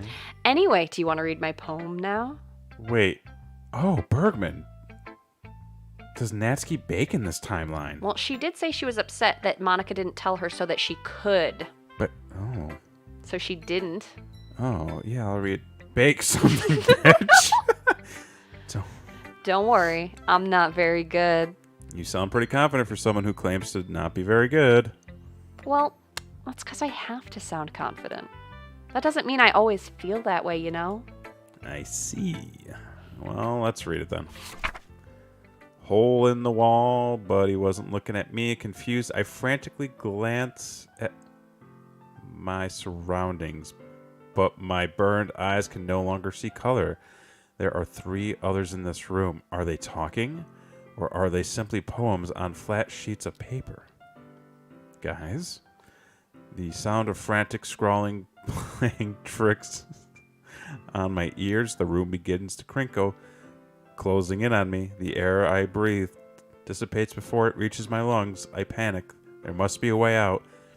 It's right there. He's right there. Swallowing my fears, I brandish my pen. Okay. It's the same title. Hole in the wall. It's a different poem. It's a different poem. Oh, did you get it? No. No, I didn't get it. Okay. Hole in the wall. What do you think? It's very free. Okay, skip. Phew. Guys, I guess that's everyone. I glanced around the room. It was a little more stressful than I anticipated. It's as if everyone is judging me for my mediocre writing abilities, even if they're just being nice. There's no way my poem can stand up to theirs. It's a literature club, after all. I sigh. I guess that's what I ended up getting myself into. Across the room, Monica is writing something in her notebook. I take it back. I think Monica is going to eat your skin. My eyes land on Yuri and Natsuki. Right, they gingerly exchange sheets of paper, sharing their respective poems. As they read in tandem, I watch each of them express their expressions change. Natsuki's eyebrows furrow in frustration. Meanwhile, Yuri smiles sadly. What's with this language? Did you say something? Oh, it's nothing. Natsuki dismissively returns the poem to the desk with one hand. I guess you could say it's fancy. Thanks. Yours is cute. Cute? Did you completely miss the symbolism or something? It's clearly about the feeling of giving up. How can that be cute? I know that. I just meant the language, I guess. I was trying to say something nice. You mean you have to try that hard to come up with something nice to say? Thanks, but it really didn't come out nice at all. Well, I do have a couple suggestions. If I was looking for suggestions, I would have asked someone who actually liked it. Which people did, by the way. Monica liked it, And Kevin did too. Sure did. So based on that, I'll gladly give you some suggestions of my own. First of all, excuse me. Oh shit, they're gonna fight again. I appreciate the offer, but I've spent a long time establishing my writing style. I don't expect it to change anytime soon, unless, of course, I come across something particularly inspiring, which I haven't yet. And Kevin liked my poem too, you know. Is that right?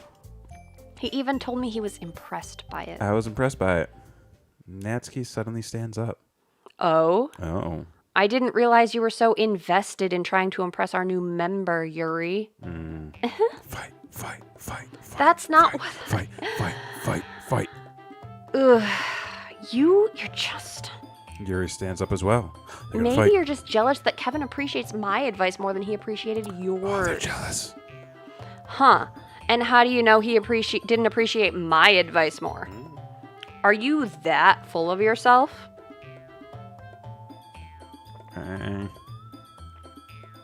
No. If I was full of myself, I would deliberately go off my way to make everything I do overly cutesy. There is no longer a peacemaker. Ugh. Well, you know what? I wasn't the one whose boobs magically grew a size bigger as soon as Kevin started showing up. The boobs are back. Natsuki? Natsuki, that's a little...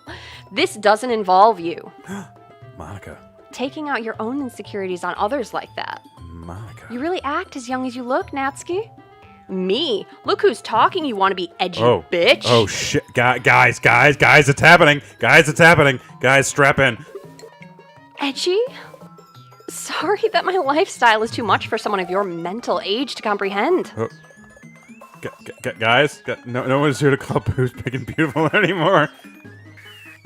See? Just saying that proves my point. Guys. Most people learn to get over themselves after they graduate middle school, you know? Guys. If you want some to prove anything, then stop harassing others with your sickening attitude. Guys. If you think you can counterbalance your toxic personality by just dressing and acting cute... I'm terrified. The only cute thing about you is how hard you try. This is fine. Yeah, this is fine. Whoa, be careful or you might cut yourself on that edge, Yuri. Oh, shit, I feel like that was a call-out. Oh, my bad. You already do that, don't you? Oh, shit, that was 100% a call-out. I called that last time, too, and I didn't say anything.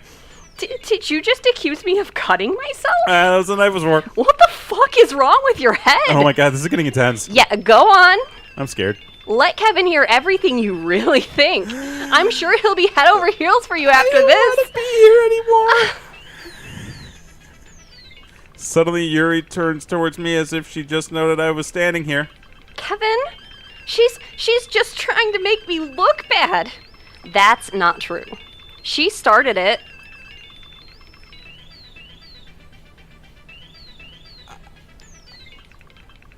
What? Ow,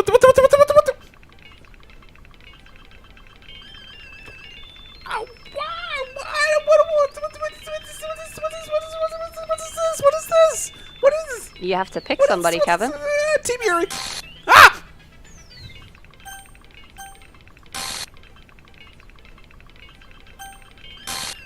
It's getting... God.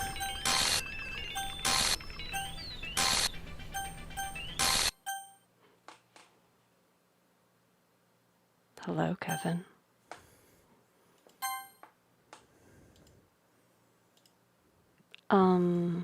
Hey, Kevin. Why don't we step outside for a little bit? Okay? This is some psycho mantis bullshit, and I don't appreciate it. Sorry about that. They really shouldn't have tried to get you involved. It's probably better for us to stay out of this. We'll go back inside once they're done yelling.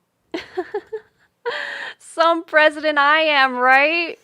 I can't even confront my own club members properly. I just wish I was able to be a little more assertive sometimes. But I never have it in me to put my foot down against others. You understand, right? Anyway, if this makes you want to spend less time with the others, then that's fine. I'd be happy to spend time with you instead. Suddenly, Natsuki runs out of the classroom. She quickly runs away. Oh, dear. Axe is having a hard time. Axe, I am so sorry. How many of y'all thought this is where this was going? Well, it looks like they're done.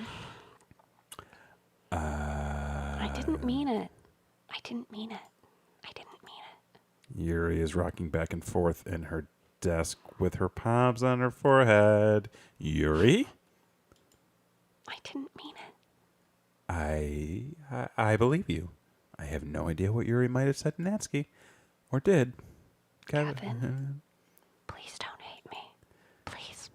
I'm not like this. There's something wrong with me today. It's fine, Yuri. We know you didn't mean it. Besides, I'm sure Natsuki will forget all about it by tomorrow. Completely. Anyway, the meeting is over, so you can go home now if you want. I would like to go home. Yuri looks at me like she wants to say something, but she keeps glancing at Monica. You can go first, Monica. I'd like to stay a little bit longer.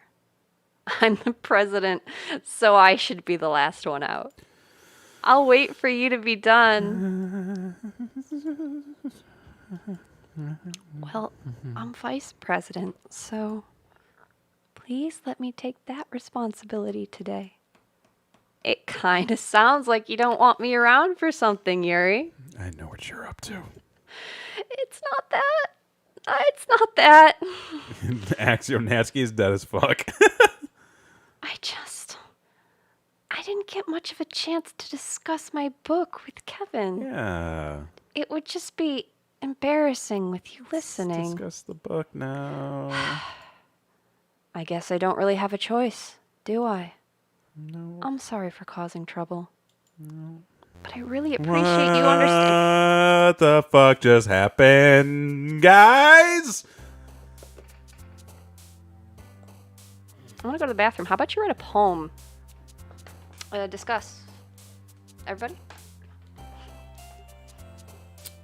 Okay, real quick.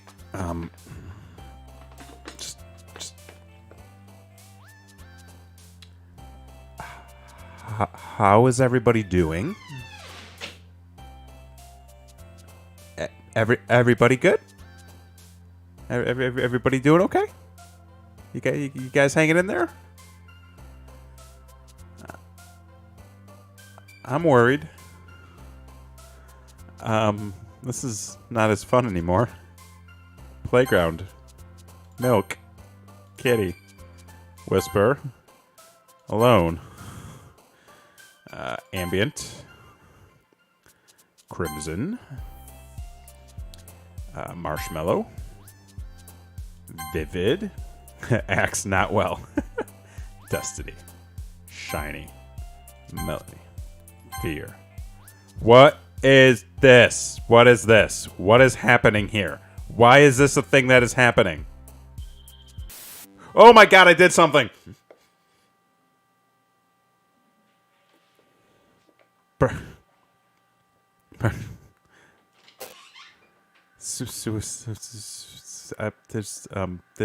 a thing that did a thing. Mm-hmm. Yeah, okay, great. You're fine.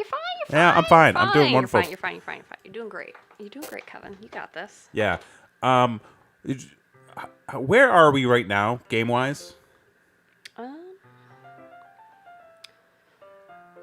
So it's going to follow the same timeline. Okay. So we're just past the first day. Okay. Do we want to continue on? Do we want to go for a part 3 here? We could go for a part 3. It wouldn't hurt to go for a part 3. I would say we've come to a point. Yeah. Okay. Go ahead and save. Don't forget to save. Always save. We have that one too, guys. Don't forget. Okay. If you want to go back again and experience that. Oh, maybe I will. Will you? Maybe. I don't know. We'll see what happens. All right, folks. Jesus fucking Christ. What did we get ourselves into here? All right, here's what's gonna happen. Because I know it's late for some of y'all, and we've been going now for almost 3.5 hours. We're gonna quit this here. All right. This has been an absolute adventure, and I am loving every minute of it. So we're gonna roll out a part 3 for this here. Why don't we try to? I mean, like, what do we do? What do we want to do tomorrow night? I don't got plans. We got okay. Yeah, we'll stay tuned. You should go more. Oh no. I don't know. Listen, stay tuned to the social media. We'll have some updates on when the next or when part 3 is going to be going live. We'll probably look to do it tomorrow or Saturday. It's a very long stream for us. I need to pee and eat something. I'm feeling very famished. I need a protein bar, maybe a banana and some peanut butter. So yeah. So listen, folks, you guys are friggin' amazing. I love you guys. This is so much fun. I'm glad we're doing this. We're going to hit a part 3 probably tomorrow night. We might go a little bit earlier. We'll see what happens. You know, we might even just like try to hang out for a little bit too. So if you're not already subscribed, please, Doki Doki Slow Mental Breakdown Club. Absolutely. But please be sure to subscribe to the YouTube channel. This is going to be the main hub for all things Brain Rock, for our weekly episodes, Brain Rock Live, Don't Be an Asshole, my streams, the video game date night. That's going to be the primary hub for everything. Follow us on social media, Brainwreck Show, across all channels. We've got some changes and some additions coming to social media here soon. So you want to be following along just so you get the updates and you know how to find us. I need to lay down and have a snack. Rehydrate. Maybe watch something fluffy before bed. So, how are you? I'm great. Okay, you are. All right. Everybody, thanks for sticking around. Thanks for hanging out. Wonderful as always. We'll catch you next time. Oh, my God.